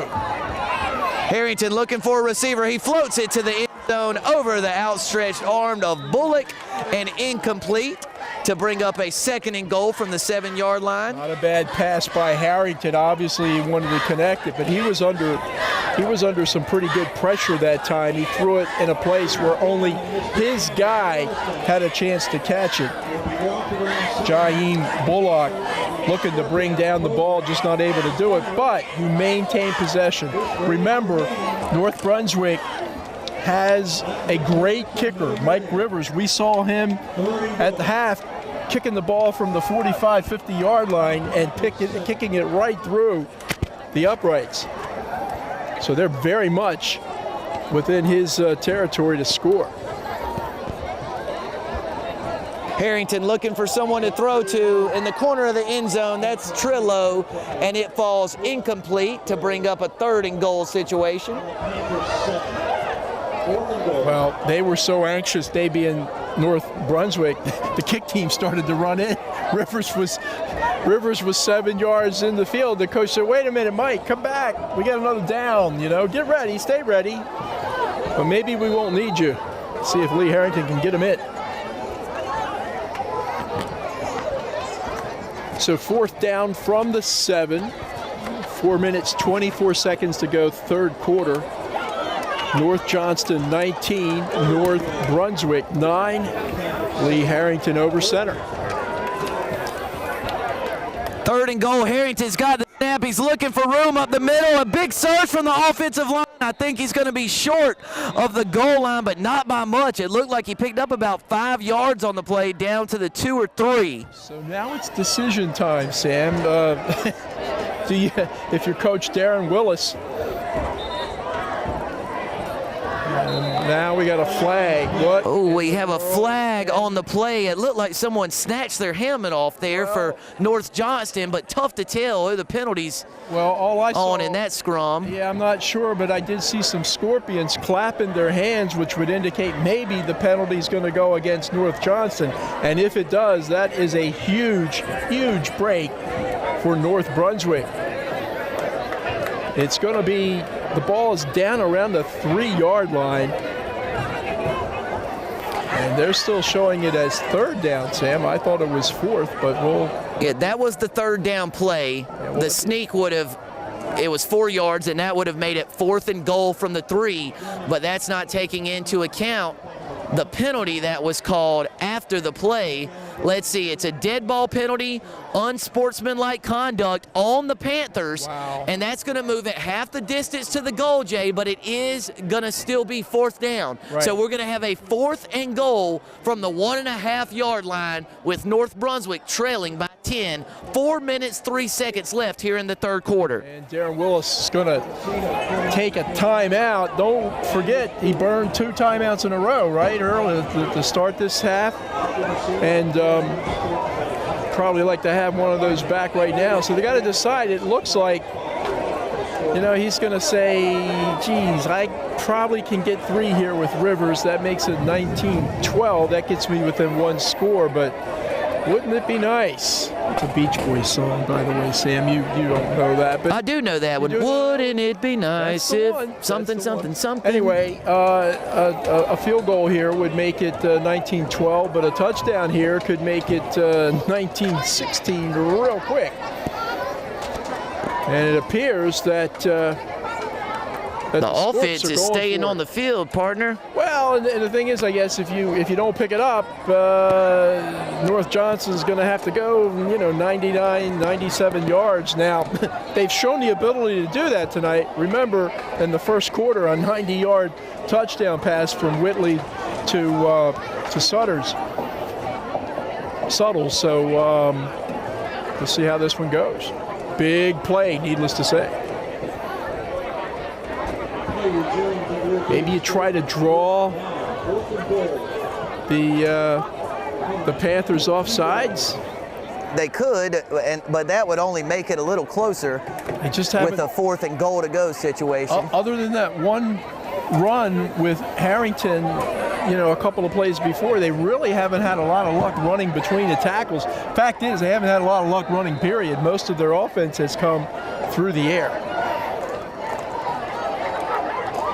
4th and goal from the 1.5. He's got the snap. He fakes the handoff. The pop pass is batted down by none other than defensive back, quarterback, athlete, everything, Mr. Trey Whitley. How fitting, right? I mean, this kid's just doing it all tonight, and certainly that time slaps the ball down, and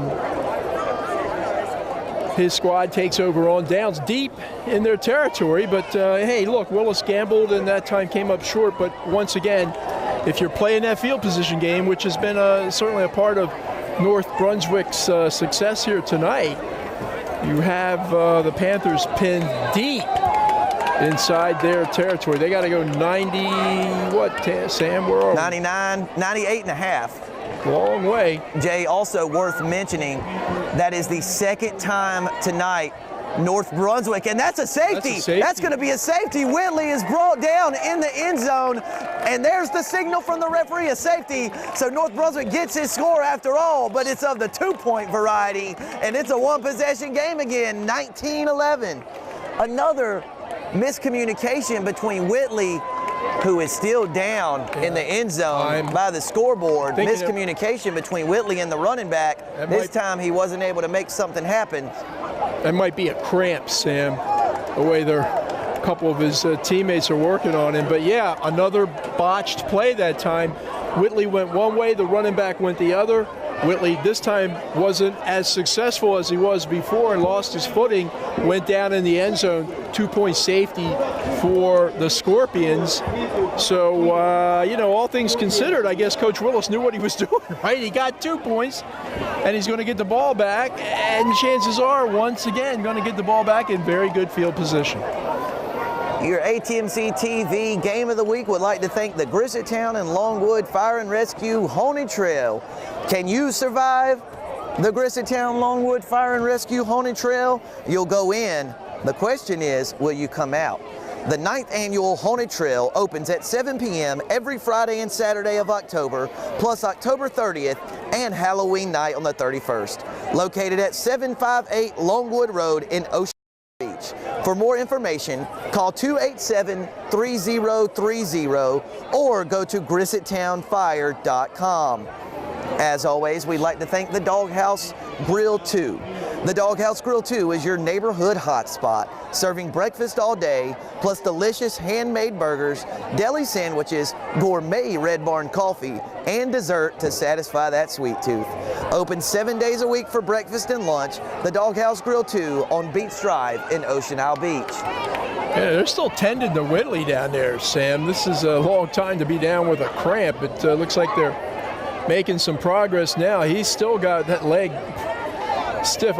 Looks like he's having a tough time bending his right leg there. And Jay, you know, no one hit him when Whitley went down. It looked like he planted to cut left and he just dropped. Yeah, we're saying cramp, and let's hope that's what it is, Oh, that boy. it isn't anything more serious than that. It certainly doesn't look good, partner. And if this North Johnston team can lose anyone, they certainly don't want it to be that guy. What a playmaker he is. He's, you know, this is only our 4th game of the season, but if we were going to pick an all ATMC team for what we've seen thus far this season, I think certainly Trey Whitley would have have a lot of support, a lot of votes. And Jay, we've talked about it all night, starting field position. It looks like the Scorpions are going to get great starting spot once again as South Johnston has to kick it from their 20, and it's recovered by the short man inside the North Johnston 30-yard line. Did you get a look at that? Ronaldo Benitez, I believe. The defensive end. Yeah. Again, difficult play. The ball is what you want. That's you need the possession. The coach is on the side slapping him on the back, and rightfully so. And look at the great field position that the Scorps have here. 29-yard line, 3:48, third quarter.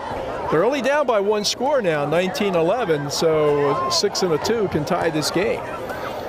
1st and 10, North Brunswick at the North Johnston 29. Mr. Moe has shifted to the North Brunswick side after the safety. That handoff up the middle to Perry. He's got room. Oh, he's tripped up. Brought down at the 10-yard line. But for the first time tonight, North Brunswick creates a gaping hole for Perry to run through. They had the right call that time because the Panthers were in a blitz. They caught him. Everybody was accounted for there. North Brunswick got a hat on every North Johnston defender except for the defensive back with a touchdown-saving tackle, undoubtedly. That was Suttles, and it really just got the heel. Just got the heel, or that would have been a score. So, Jay, this is the 3rd time tonight North Brunswick has moved the ball inside the 10-yard line of the Panthers. That's another quarterback sneak from Harrington. That picks up 5 yards to bring up a 2nd and goal from the 5. You know, those big guys up front that we had talked about, you know, Risso, Bullock, well, not Bullock, Boykins, Robbins, big guys, and they can eat some space. And, hey, let's not forget, I'm pretty sure not in that defensive unit right now. Whitley, that's a great point. Whitley, who batted down the pass on 4th down, the play before the safety a few moments ago. Yeah, that guy makes everybody around him good, whether it's offense or defense. 2nd and goal from the 5, 2 minutes, 35 seconds left here in the 3rd quarter. The Scorpions trailing by 8. That handoff goes to Perry, jump cut up the middle across the goal line for a North Brunswick touchdown. And Jay, I'm going to temper my excitement a little bit to ask you what you do here. Are you going for 2? You know what? Yeah, I would, because it's 19-17, right? So if they miss it, they're not able to tie the game. They're still within a field goal of taking the lead. Sure. And with this guy Rivers, who's dangerous from inside the 40-yard line, so they are going for 2. That was an excellent run that time by Perry, and great blocking at the point of attack. Harrington under center. He's got the snap. He rolls to his right. Good blocking. Harrington looking for a man to throw to. He's got a man, and the 2-point conversion is good. That's Davion Trillo with the catch, who already has 1 touchdown grab on the evening. And Jay, we're all knotted up, partner. Just looks like a different football team than we saw 3-4 weeks ago opening up in Whitewood. Much more composed, very calm. Harrington's had a splendid game and just getting a lot of help from a lot of guys. That time it was Trillo finding a hole in the back of the end zone, and Harrington waited until he cleared and then delivered a strike. So 2:29 to go in the 3rd quarter, and it's all even, Sam, at 19. And Jay, in the last minute and a half, a minute 45 seconds, North Brunswick turned a 19-9 deficit into a tie ball game. That's 10 unanswered for the Scorpions in the last minute and 45 seconds. Well, certainly the strategy and the decision by Coach Darren Willis to go for it when it was fourth and around the 1.5 yard line paid off. They didn't score the touchdown, but on the ensuing play, they picked up the safety and got great field position. And in about 4 plays, they're in the end zone, a 2-point conversion, and we got a tie game. And Benitez recovering that squib kick on the free kick after the safety. Starting field position was inside the North Johnston 30-yard line, which set up the Scorpions beautifully. Field position's been big all night. That's Lee on the return. He's got some room. He makes a guy miss. He's across his own 40, brought down at the 45 or 46-yard line. Big time return there by 14, Kenneth Lee. Jay, something to watch right here. Is Trey Whitley healthy enough to play quarterback? And I don't see him on the field, partner. Well, let's see who's out there. If he's not, my guess is it'll be number 10. It's Aycock, who is very capable, has some decent numbers coming in, ran a couple of plays early on, looked quite comfortable back there, but tonight, Whitley has been involved in everything.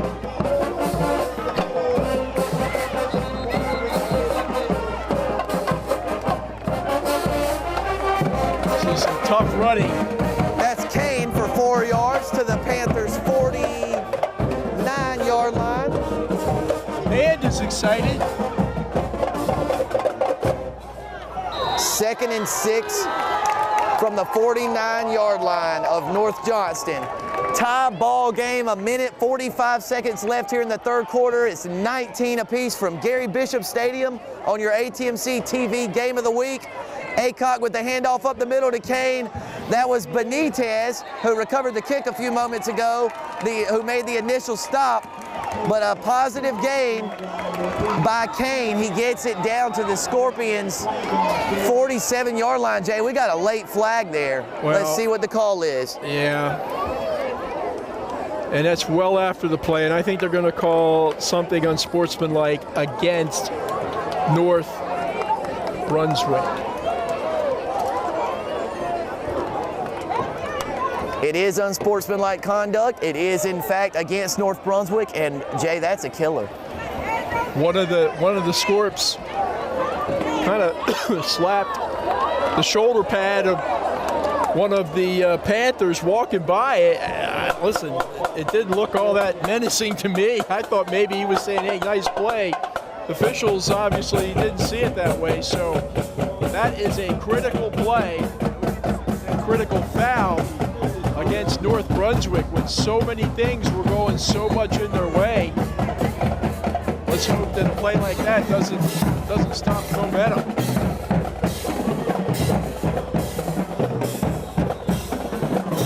That's Santiago, I believe, Sam, right up the gut. And picking up some solid yards is Diego E. Santiago. Picks up enough for a first down. That is going to move the chains with 1:16 to go on a running clock in the third quarter. 19-19. North Johnston on the move.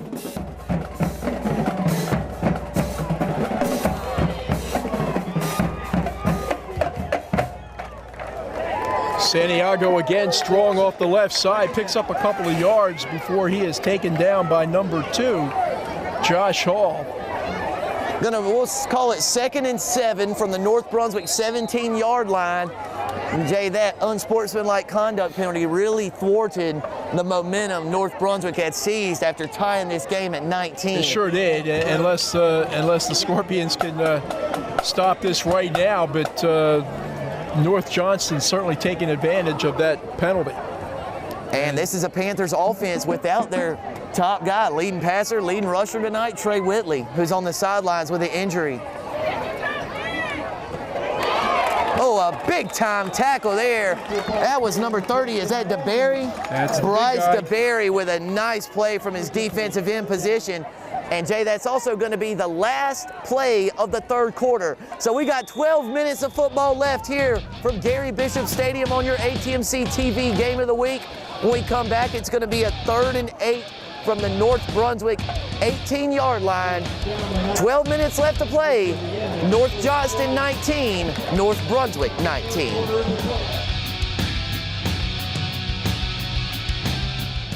Never worry about data again with an AT&T Unlimited Choice Plan from ATMC. Surf and stream and text all you want for just $60 per month. Unlimited data means unlimited entertainment. Got a family? Get 2 lines for only $115 a month. Plus, add up to 8 additional devices for only $20 each. More surfing, more streaming, no worries. Get your unlimited choice plan from ATMC today. ATMC, your local authorized AT&T retailer. Bugs have to live somewhere. Make sure it's not your house. Strand Termite and Pest Control is ready to help you with your pest control needs. Whatever the bug, whatever the problem. From that pesky roach, ants, bed bugs, or termites damaging your house, Strand Termite and Pest Control has been helping families with their pest problems for 45 years. We can also encapsulate your crawl space to stop moisture and bugs in their tracks. We're proudly family-owned and operated and have 2 locations to serve you. Don't let bugs bug you. Call for a free estimate or visit us online.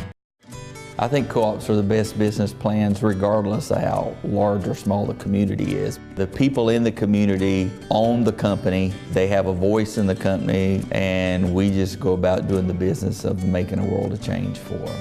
You know, we're a service company. We're going to provide services. Whatever those services are that come down the pipe in the future, there's no better company than ATMC to provide them. No better company than ours, no better type company than a co-op to make a difference. We are ATMC TV, Channel 3 and HD Channel 910, your community channel. We're back on your ATMC TV Game of the Week, and boy, do we have a good one for you from Gary Bishop Stadium. 12 minutes left of game action, and we're all knotted at 19 North Johnston with its backup quarterback in the game. 3rd and 8 from the North 18. Slant pass intended for McFarland, and it's off a defensive back's hands, and it falls incomplete. Boy, dangerous there, though. Dangerous throw there from Acock. Well, let me tell you, Amir Munn, number 31 for North Brunswick.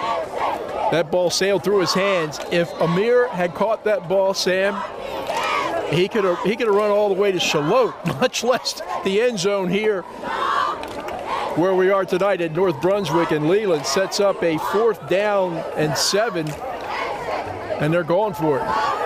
Acock looks for someone to throw to. He's got nothing, and he's dropped for a sack back at the 23-yard line where the Scorpions will take over 1st and 10. Larry Hobbs Jr. Down goes Acock. Down goes Acock. Good effort by the Scorpions defense. They were a little wobbly after that unsportsmanlike penalty, but they dug deep, came back with a couple of strong defensive plays, and now are going to take over possession at about the 23. So Lee Harrington and company, who has really played well here tonight. I'm so impressed by the young sophomore, not only the way he's thrown the ball, but his grit, hanging in there, taking the hit, and still throwing the ball. Jay Harrington has eclipsed the 200-yard passing mark for the first time this season.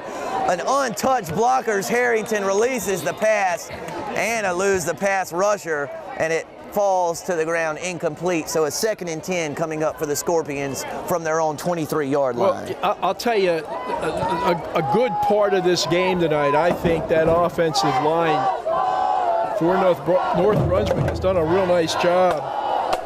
Mongelli, Riso, and company, Robbins, have given Harrington, for the most part, time to throw, or then Harrington has been able to artfully get outside the pressure and pick up some opening receivers downfield. And a reminder to our viewers, no Trey Whitley in the defensive backfield for the Panthers. Fumbled snap, Harrington picks it up and hands it off, but the play was busted from the start as the Scorpions are going to lose 3 yards on that play. That was Perry the running back who it's going to go against him as a loss of 3, but nothing really Perry could do on that one. Yeah, Desmond did a good job just hanging on to the football that time. Looked like Lee misplayed the snap, was able to put the ball in Perry's belly, and Desmond got tackled by a number of Panther defenders, so 3rd and 12. Harrington takes the snap, he fakes the handoff. He fires it deep down the field. It's Trillo! Trillo makes the grab across the North Johnston 40. What a throw from the young sophomore gunslinger Lee Harrington. Every time tonight you think they're going down and pulls him back. That time, a little play action. He rolled right, got outside the pressure. And Trillo, who he has done all night long with his speed, able to get behind the secondary, and Harrington able to deliver the ball. That ball was in the air a long way, Sam. That was a 44-yard completion from Harrington to Trillo. North snapped it from its 20-yard line, and Trillo caught it at about the 40 of North Johnston and is brought down at the 36 for a 44-yard completion. Big plays make difference in games. That was a big one. Harrington looking for a receiver. He doesn't have anyone. He makes a defender miss. He scrambles across the 20, brought down at the 17-yard line. Lee Harrington kind of taking this one over, Jay. Lee Harrington looking a little bit like Trey Whitley on that play, wasn't he, Sam? Nobody open, pulls the ball down, plenty of green to run, and the sophomore takes advantage of it. You know, I talk about this kid's toughness. This is a kid that he's the long snapper. How many times do you see a quarterback as your long snapper? But Harrington handles that duty for the Scorpions, and he's handling the duty as the quarterback here tonight and doing a great job. A nice surge from the Scorpions, and they're down at about the North Johnston 10-yard line. That was Harrington again on the carry, it looked like. And then in the second half, they have run that play. I don't know what they call it. Obviously, it's a quarterback keeper, but he kind of wedges himself inside all those big bodies on that O-line, and they just kind of bump and grind their way downfield and picking up big yardage every time they've done it. So Harrington has picked up 25 yards in the last 2 plays. One a scramble where he couldn't find an open receiver. The last a quarterback sneak, for lack of a better term, for that play. And with 9 minutes, 15 seconds left in the game, the Scorpions are threatening. Harrington rolls to his right, looking for a receiver. He's got nobody, and he is still fighting for yardage. And he's down past the original line of scrimmage, down to about the 9. This is a tough kid. 6'3". 195 pounds. He's only a sophomore, so maybe he don't know no better that he's not supposed to be able to throw these big guys around the way he is. But Lee Harrington's certainly doing it here tonight. 3rd and 2 from the North Johnston 9-yard line. The Scorpions are knocking on the door in a tie game, 19-19. And if they're not able to pick it up, Sam, they are very, very, very much in Mike Rivers' range for a field goal and can take the lead. Harrington hands it off up the middle to Perry. He's got a first down and then some. Down across the 5-yard line to the Panthers 4, where it's going to be a first down for the Scorpions. I'm telling you, this offensive line for North Brunswick has really come alive in the second half. Just those guys up in the interior are gutting their way through. That time Risso was there, 52. Chandler Hancock, who's a smaller guy at 200 pounds, but he's the center. Just getting good leverage and working the O-line to perfection. Jay, it looks like we're going to have a timeout on the field, which gives us a chance to thank ATMC for sponsoring the ATMC TV Game of the Week. Serving our community for more than 60 years, ATMC is your local provider for telephone, internet, digital cable, wireless, and home security. ATMC is a local company with local priorities. Contact ATMC today at 755-8206 or check them out on the web at atmc.com. As always, we'd like to thank Strand Termite and Pest Control Company, which has been serving the Carolinas for more than 45 years. It provides comprehensive pest control services to ensure the safety and health of your residence or workplace. Using integrated pest management techniques and new science, it proudly offers you today's most effective treatments. Enjoy fast and friendly service along with affordable prices from Strand Termite and Pest Control. Well, Sam, just a little more about the guys in the trenches tonight for North Brunswick who are doing yeoman-like work, and particularly in the second half with their ability to just carve out enough room for Lee Harrington and company to bump and grind and bust their way. But Merrick and Hancock and Robbins, Mongelli, Risso, big guys doing a great job. Boy, a big-time tackle there from the big man in the middle. That was number 72, I think, Xavier Crumel. Don't know how big he is, but let me tell you, from my vantage point, eat big. It's a big boy. Jay Perry's helmet came off on that play. Of course, in North Carolina high school football, if you lose your helmet, you have to come off the field for a play. And so no Perry on this second and goal play for the Scorps. And Coach Darren Willis says, you know what? This is a very important time of the game, very important part of the field. Let's make sure we got everything together on this play. To stay with the theme of thanking our sponsors, Jay's favorite rock hauler, J.P. Russ & Son. Serving Brunswick County since 1947, J.P. Russ & Son has become the local leader in all your heavy equipment needs. Paving, grading, clearing, drainage, and much more. J.P. Russ & Son will haul any material, even rock. Give J.P. Russ & Son a call at 754-6023. You know, I'm not a very creative man, but I can't help but think that our next commercial, we could have some fun with all that dirt and rocks and big equipment and all that stuff that J.P. Russ hauls around. Do you think they'll let us anywhere near the building? Do you believe in miracles? Yes. Jay, you know what else? I meant to say this in the first quarter. Sure. You're talking about the lineage of the family and all the athletes they have in that J.P. Russ family. Young Russ Gore, a linebacker for West Brunswick, who racked up, by last count, 33 tackles in West Brunswick's game Monday night against North Myrtle Beach, also a member of that family. He sure is, and he's a good one. Second and goal from the 7. Perry's back in. He's looking for running room, and he's got none. He is dropped at the line of scrimmage, no gain, and that's going to bring up a crucial third and goal from the 7 or 8 yard line of North Johnston. 7 minutes, 20 seconds left in this one from Gary Bishop Field. We're all knotted up at 19. So here's the interesting thing. I'm looking at the North Brunswick sidelines for Rivers. I find him number 1, and he's nowhere near the net. So either he's ready or they made a decision that, you know what, we're going to get 7 here. We're not even thinking about a field goal. But Jay, if they don't pick up any yardage here, 4th and goal from the 8 is pretty tall order. That's a tough. With the kicker of his caliber. I think, yeah, and obviously with the chance to take the lead.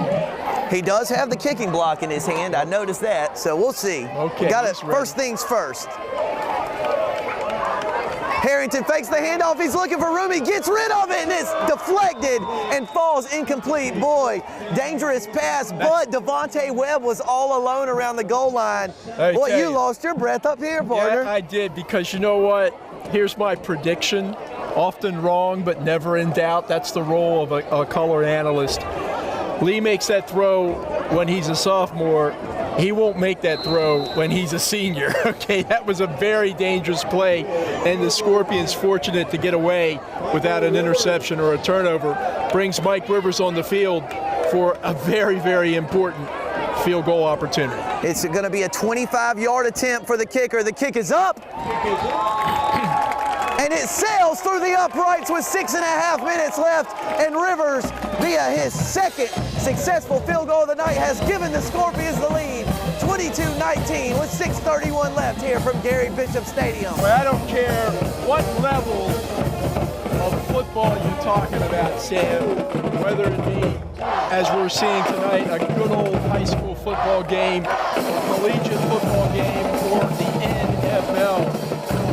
You got a good field goal kicker, you got a diamond, man. You got a weapon, and particularly at the high school level, it's difficult to find not only a kid that can kick, but a kid that can snap and a kid that can hold, right? Jay, how would you like to be playing quarterback all night long, Lee Harrington, and then you have to make the long snap with 6 minutes left in a tie game on the potential go-ahead field goal? Well, he's been perfect in many respects here tonight, so that's just a well-executed play, and North has, I think this is their first lead of the night, would it be? It is North Brunswick's first lead of the night, and also 13 unanswered points from the Scorpions. North trailed 19-9 in the third quarter and picked up a safety, a touchdown, a successful two-point conversion, and now the Rivers 25-yard field goal, and the Scorpions lead 22-19. Well, again, another time, big special teams play here. You got a real good kicker in Rivers. Let's see if the kick team can get down the field and make good coverage. No long run-backs if you're North Brunswick. That kick sails over the head of Suttles and bounces across the goal line for a touchback, and North Johnston's going to have it 1st and 10 deep in their own territory. How valuable is it, Sam, the kicking game at home? We got a Scorpion down at around the 32, 33-yard line. Looks like 46. Another cramp maybe, Sam. No, I can't tell. 46 or 16. 16 would maybe be Trayvon Willis. Yeah. Trayvon Willis had a nice pass breakup early in this game on a deep pass from Trey Whitley to Suttles. So hopefully, hey, Coach Willis is checking on Trayvon Willis here on the near sideline. Trayvon came into the game tonight, one of the leading tacklers for the Scorpions, 22 on the year. I had a tackle for a loss and has played a solid game here tonight. Let's hope they can get that cramp fixed up real quick. And while they're checking on Willis, we'd like to thank Community Finance of South Carolina, which offers personal and title loans with the most competitive rates in the area. Located right across the border in Little River, Community Finance provides quick approval so you can have cash in minutes. Visit Community Finance online at cfscloans.com. Jay, I would give anything to be able to read these descriptions about the sponsors in the voice of a one Nathan Evers. You see him on ATMC TV. Who wouldn't? He's got the best TV voice in Brunswick County, hands down. That boy's got some pipes. I'm telling you now, they don't quit. They go from here to there and back again, and they're so distinctive, and he enunciates so well, and he's good. If he wanted to call football, I'd be out of a job in a hurry. Me too. I mean, he could just do both our jobs, and it would sound so good. And look a lot better, too. Yeah, he is a good-looking man, let me tell you. Ladies. I thought you were going to say speak for yourself, partner. Oh, Jay, look who's back in at quarterback for North Johnston. Whitley's pass is complete to McFarland, but at the line of scrimmage. How many points did North Brunswick score while number 4 was out defensively? 11. There you go. It was 19-11 after the safety, and North adds a touchdown, two-point conversion, and a field goal. So Whitley comes back in with the Panthers trailing by 3 exactly midway through this fourth quarter. Well, and mark that down. Let's see what the guy can do. Good tackle that time. Who was that, Sam Hickman? Who was that? Was that number 10? Darnell Brooks? Not sure.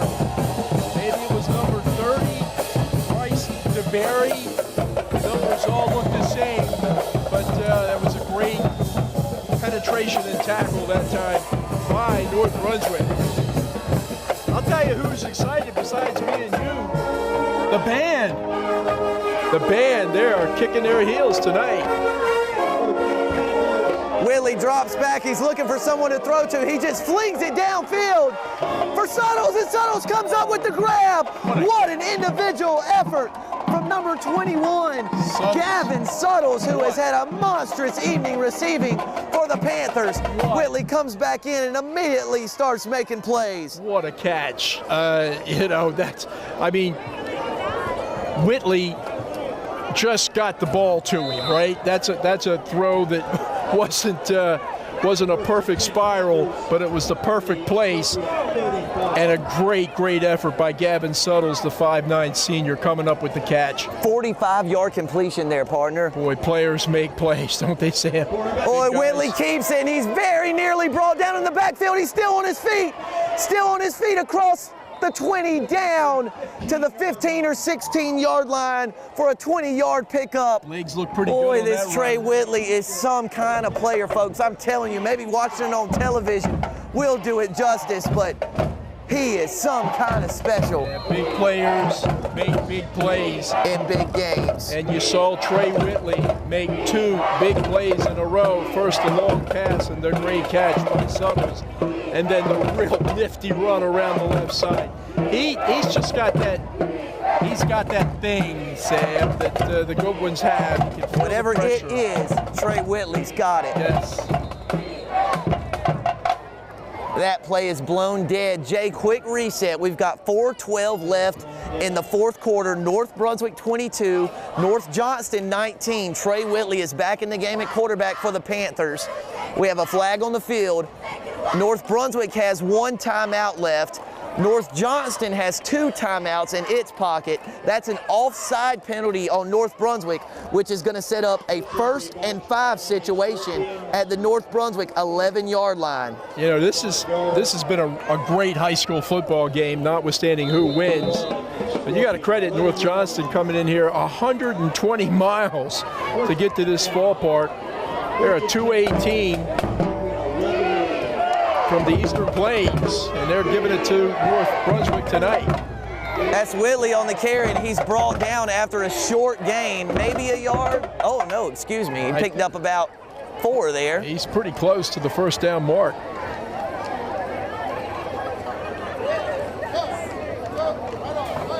The referees over there looking. The ball was marked very close to the line to gain. And, Jay, I believe we're going to have an official measurement here. Yeah, you know, it's close enough. You certainly want to not guess and make sure they did it right. Back to my point, you know, 120-mile one-way journey from Kenley, North Carolina to get here to Leland. And, you know, this is a 2A school going up against a bigger school. They certainly have given a great account of themselves here tonight, and the Panthers of North Johnston. And listen, take nothing, 0 zip away from the effort of the North Brunswick Scorpions tonight. They have played one heck of a football game. They've scored 22 points. They've only averaged 8.7 points a game in their first 3. They've given up 35 points per game. They've only given up 19 here tonight against a team that averages 33. So just a solid effort by Darren Willis's team tonight. Jay, that was a first down carry by Whitley. So it's going to be 1st and goal from the North Brunswick 6-yard line. We're under the 4-minute mark. North Johnston trails the Scorpions by 3. And you're in 4-down territory here, needless to say. That seems silly, but the reason I say that is because we have not seen any evidence of North Johnston being able to kick the ball the way North Brunswick can. So they're going to score a touchdown here, or they're not going to get any points. Whitley takes the snap. He's under duress. He's looking for a receiver. He's got a man in the back of the end zone. It's picked off. North Brunswick picks it off, and he's still on his feet down the sideline. The Scorpions come up with a critical interception in the end zone. And listen to this crowd. That's Jaheim Bullock with the interception. Steps in front of the receiver and comes up with what could be the game-sealing interception. Sam Hickman, for all the big plays of the game, for all the athleticism of Whitley and all the great play of Harrington, it is number 80, Jaheim Bullock, who read that perfectly, cut in front of the intended pass receiver, picks off the pass and brings it all the way out to the 23. What a big play, and what a momentum shift that goes in favor of the Scorpions of North Brunswick. They get a first down here.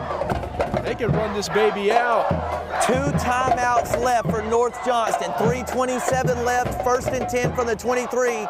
Harrington takes the snap, and North runs that quarterback sneak that is used so often here in the second half.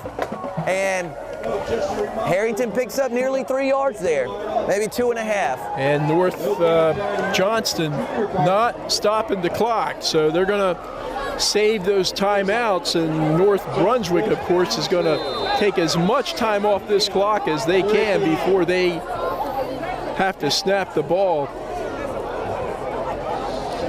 Down to 2:50.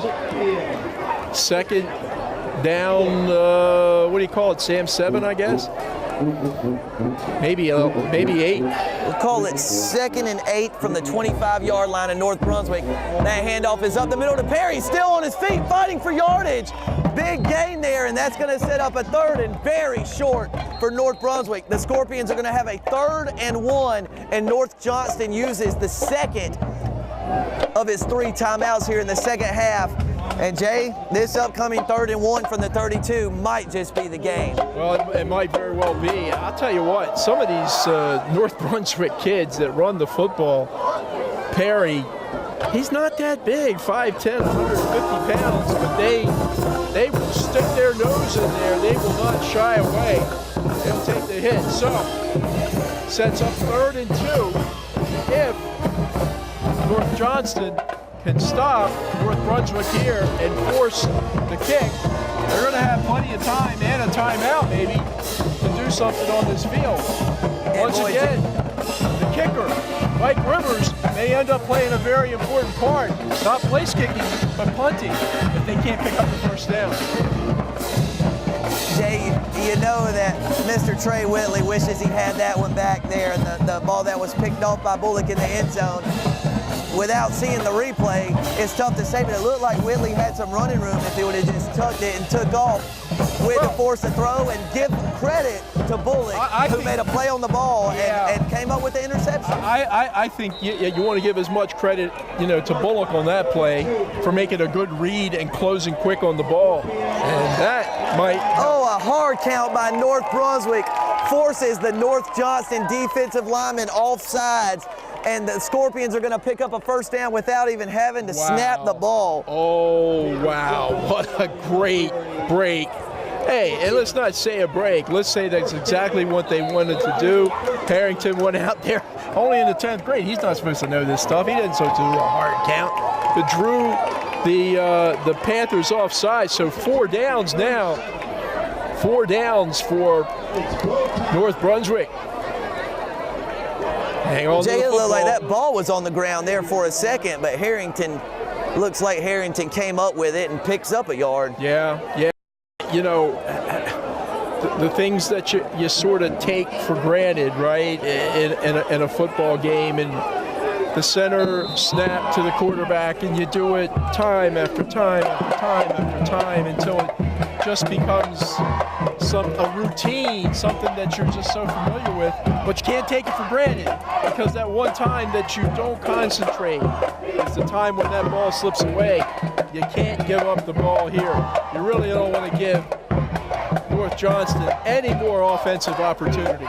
2nd and 9 from the 38-yard line. The clock is down to 1 minute and 40 seconds as Harrington goes to hand it off to Perry, but the play is blown dead. Probably. And I don't believe the Scorpions got that one off in time.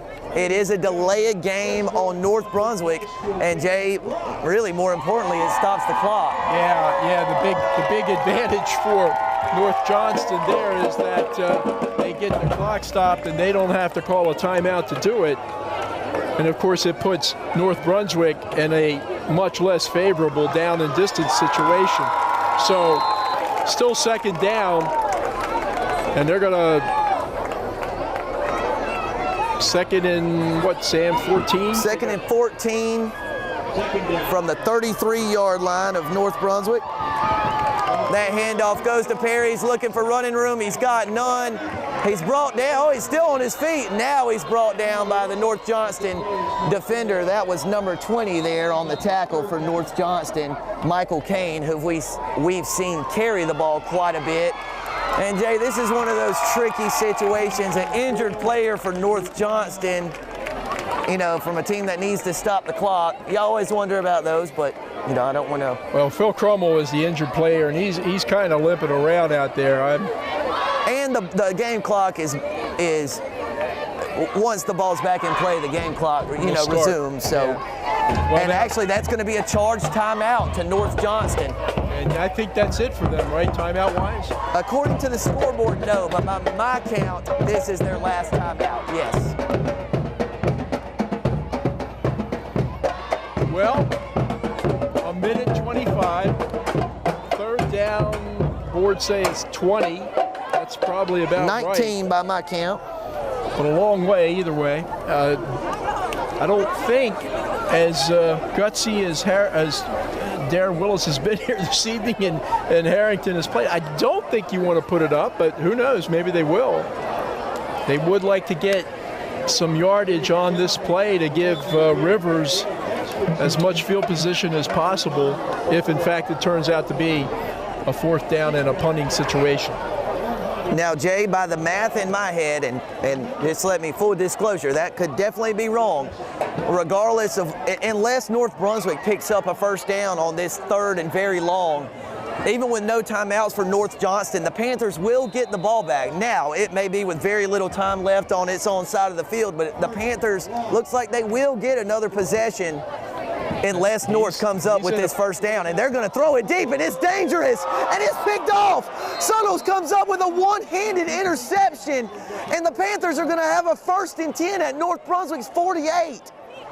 Well, they've gambled tonight, and that time came up not aces. That was a great play by Gavin Suttles. Incredible individual effort from Gavin Suttles, and North Johnston's got life. Well, just a brilliant interception, and that kid took a hard fall on his back. I don't know if he got the air knocked out of him, and I hope he's okay because he's been throwing his body around tonight with reckless abandon.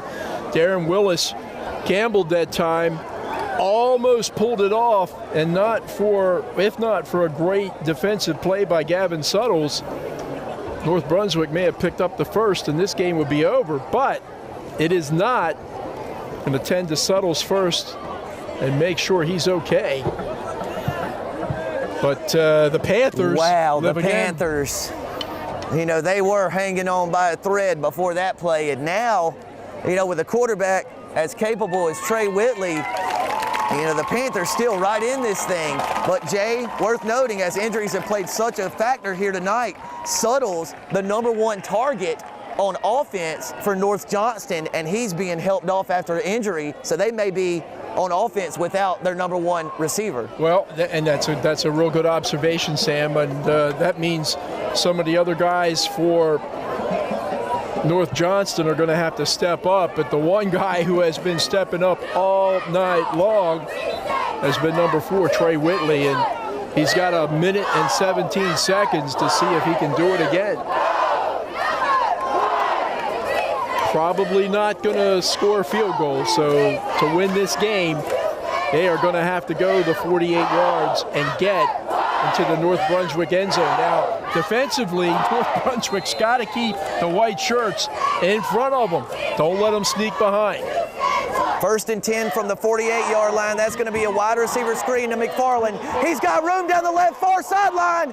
He's knocked out of bounds at about the 32 or 33-yard line for a 15-yard gain. And McFarland doing the smart thing by getting out of bounds. They can't stop the clock by virtue of timeouts. Now, the clock will stop to reset on first downs, and of course when you run out of bounds, the clock stops. So heady play that time by McFarland. First down for North Johnston. Whitley's got the snap. He's looking for a receiver. He flings it down the field. He's got a man, Lee, in the end zone. Touchdown, North Johnston, with exactly a minute left on the game clock. Whitley atones for the interception in the end zone, finds Lee for a 32-yard scoring strike, and the Panthers lead 25-22. Oh my. Well, the one thing that North Brunswick did not want to do was let a receiver get behind him. They did that time, and they paid the price as Ken Lee brings in the long 32-yard pass from Whitley. Now, Sam, important point after. If he misses, huge point after. 3-point margin, and we know that North Brunswick has a kicker. Let's see. And North has been getting excellent starting field position on those squib kicks by North Johnston. I believe that's offside. No, it's not. It's going to be a procedure penalty, a false start penalty on North Johnston, which is going to make it an even more difficult extra point attempt for Walston.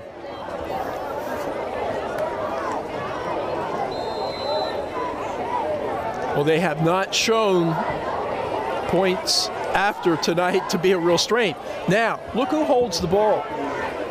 Would you fake it? Whitley. He's a I playmaker. thought if it was a penalty on North Brunswick there, you might be better served to bring the offense back on the field and go for the 2. He's a playmaker. The hold is down. Walston's kick is blocked. It's blocked. It was a low kick, but North Brunswick got a hand on it. It's no good. And North Brunswick is in a situation where if the Scorpions drive the ball down the field and run out of time, they could attempt a Michael Rivers field goal attempt to send this one into overtime. Now, we were watching him at halftime, and understand nobody's rushing at him. You know, nobody snaps and sets, but just his ability to kick the ball a great distance. How far out, Sam? He was hitting them from... He made one from the 40-yard line, which is a 50-yarder in warm-ups. Right. Now, again, much different in the game, but he does have the leg to connect from 50 yards out. So if North... You want to get it to to about 30, the 25 to feel comfortable. Ideal, yeah. 30 would be a 47-yarder, which he's certainly got the leg He's for. got the leg to do that. A lot of things have to go right, but it all starts with this kickoff, and as you expertly pointed out, they've kicked short. They being North Johnston have kicked short a lot here this evening, and North Brunswick every time has done a real good job of maintaining or coming up with possession. Let's see what happens here, but and I don't know, Sam Hickman, help me. Any timeouts left for North Brunswick? I don't think so. I think the Scorpions do have one timeout left. Let's hope for their sake they do, because it can sure come in handy here. A big kick return is just what the doctor orders for North Brunswick here. They have had great starting field position recovering these attempted squib kicks by the Panthers all night. Exactly a minute left. North Johnston leads North Brunswick 25-22 after Whitley found Lee for a 32-yard scoring strike. Last possession. That squib kick bounces. It's recovered by North Brunswick at the 35. A nice return up near midfield. That's DeBerry all the way out to the 50.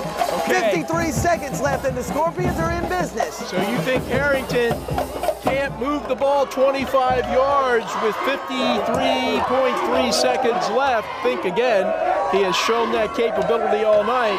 Now, North Johnston gets a chance to do what North Brunswick wasn't able to do, which is to keep the offense in front of them. Don't let anybody get behind you in the secondary. That's no doubt been a point of emphasis for Jonathan Reba as he sends his defensive unit out on the field.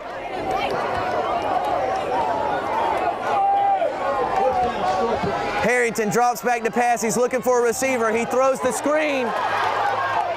The pass is complete, and Perry is brought down at about the 42-yard line. The clock's going to run. The clock Sam is still running under 40 seconds. He should clock this ball.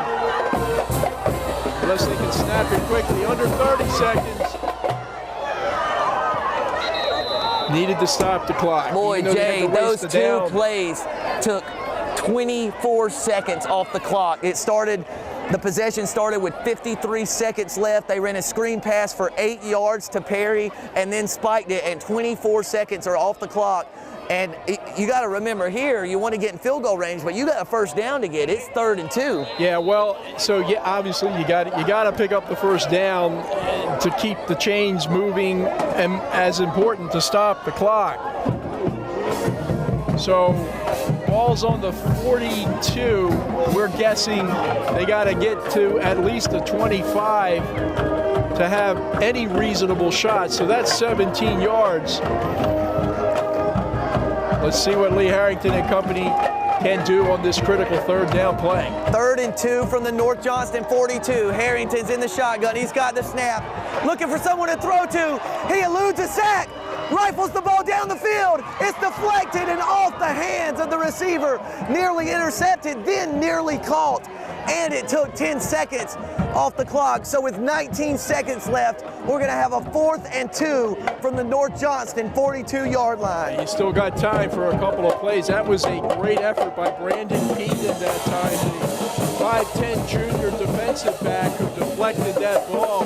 Hey, hanging around back there too. See back there on the 15-yard line, number 4, Trey Whitley. He's not letting anybody behind him.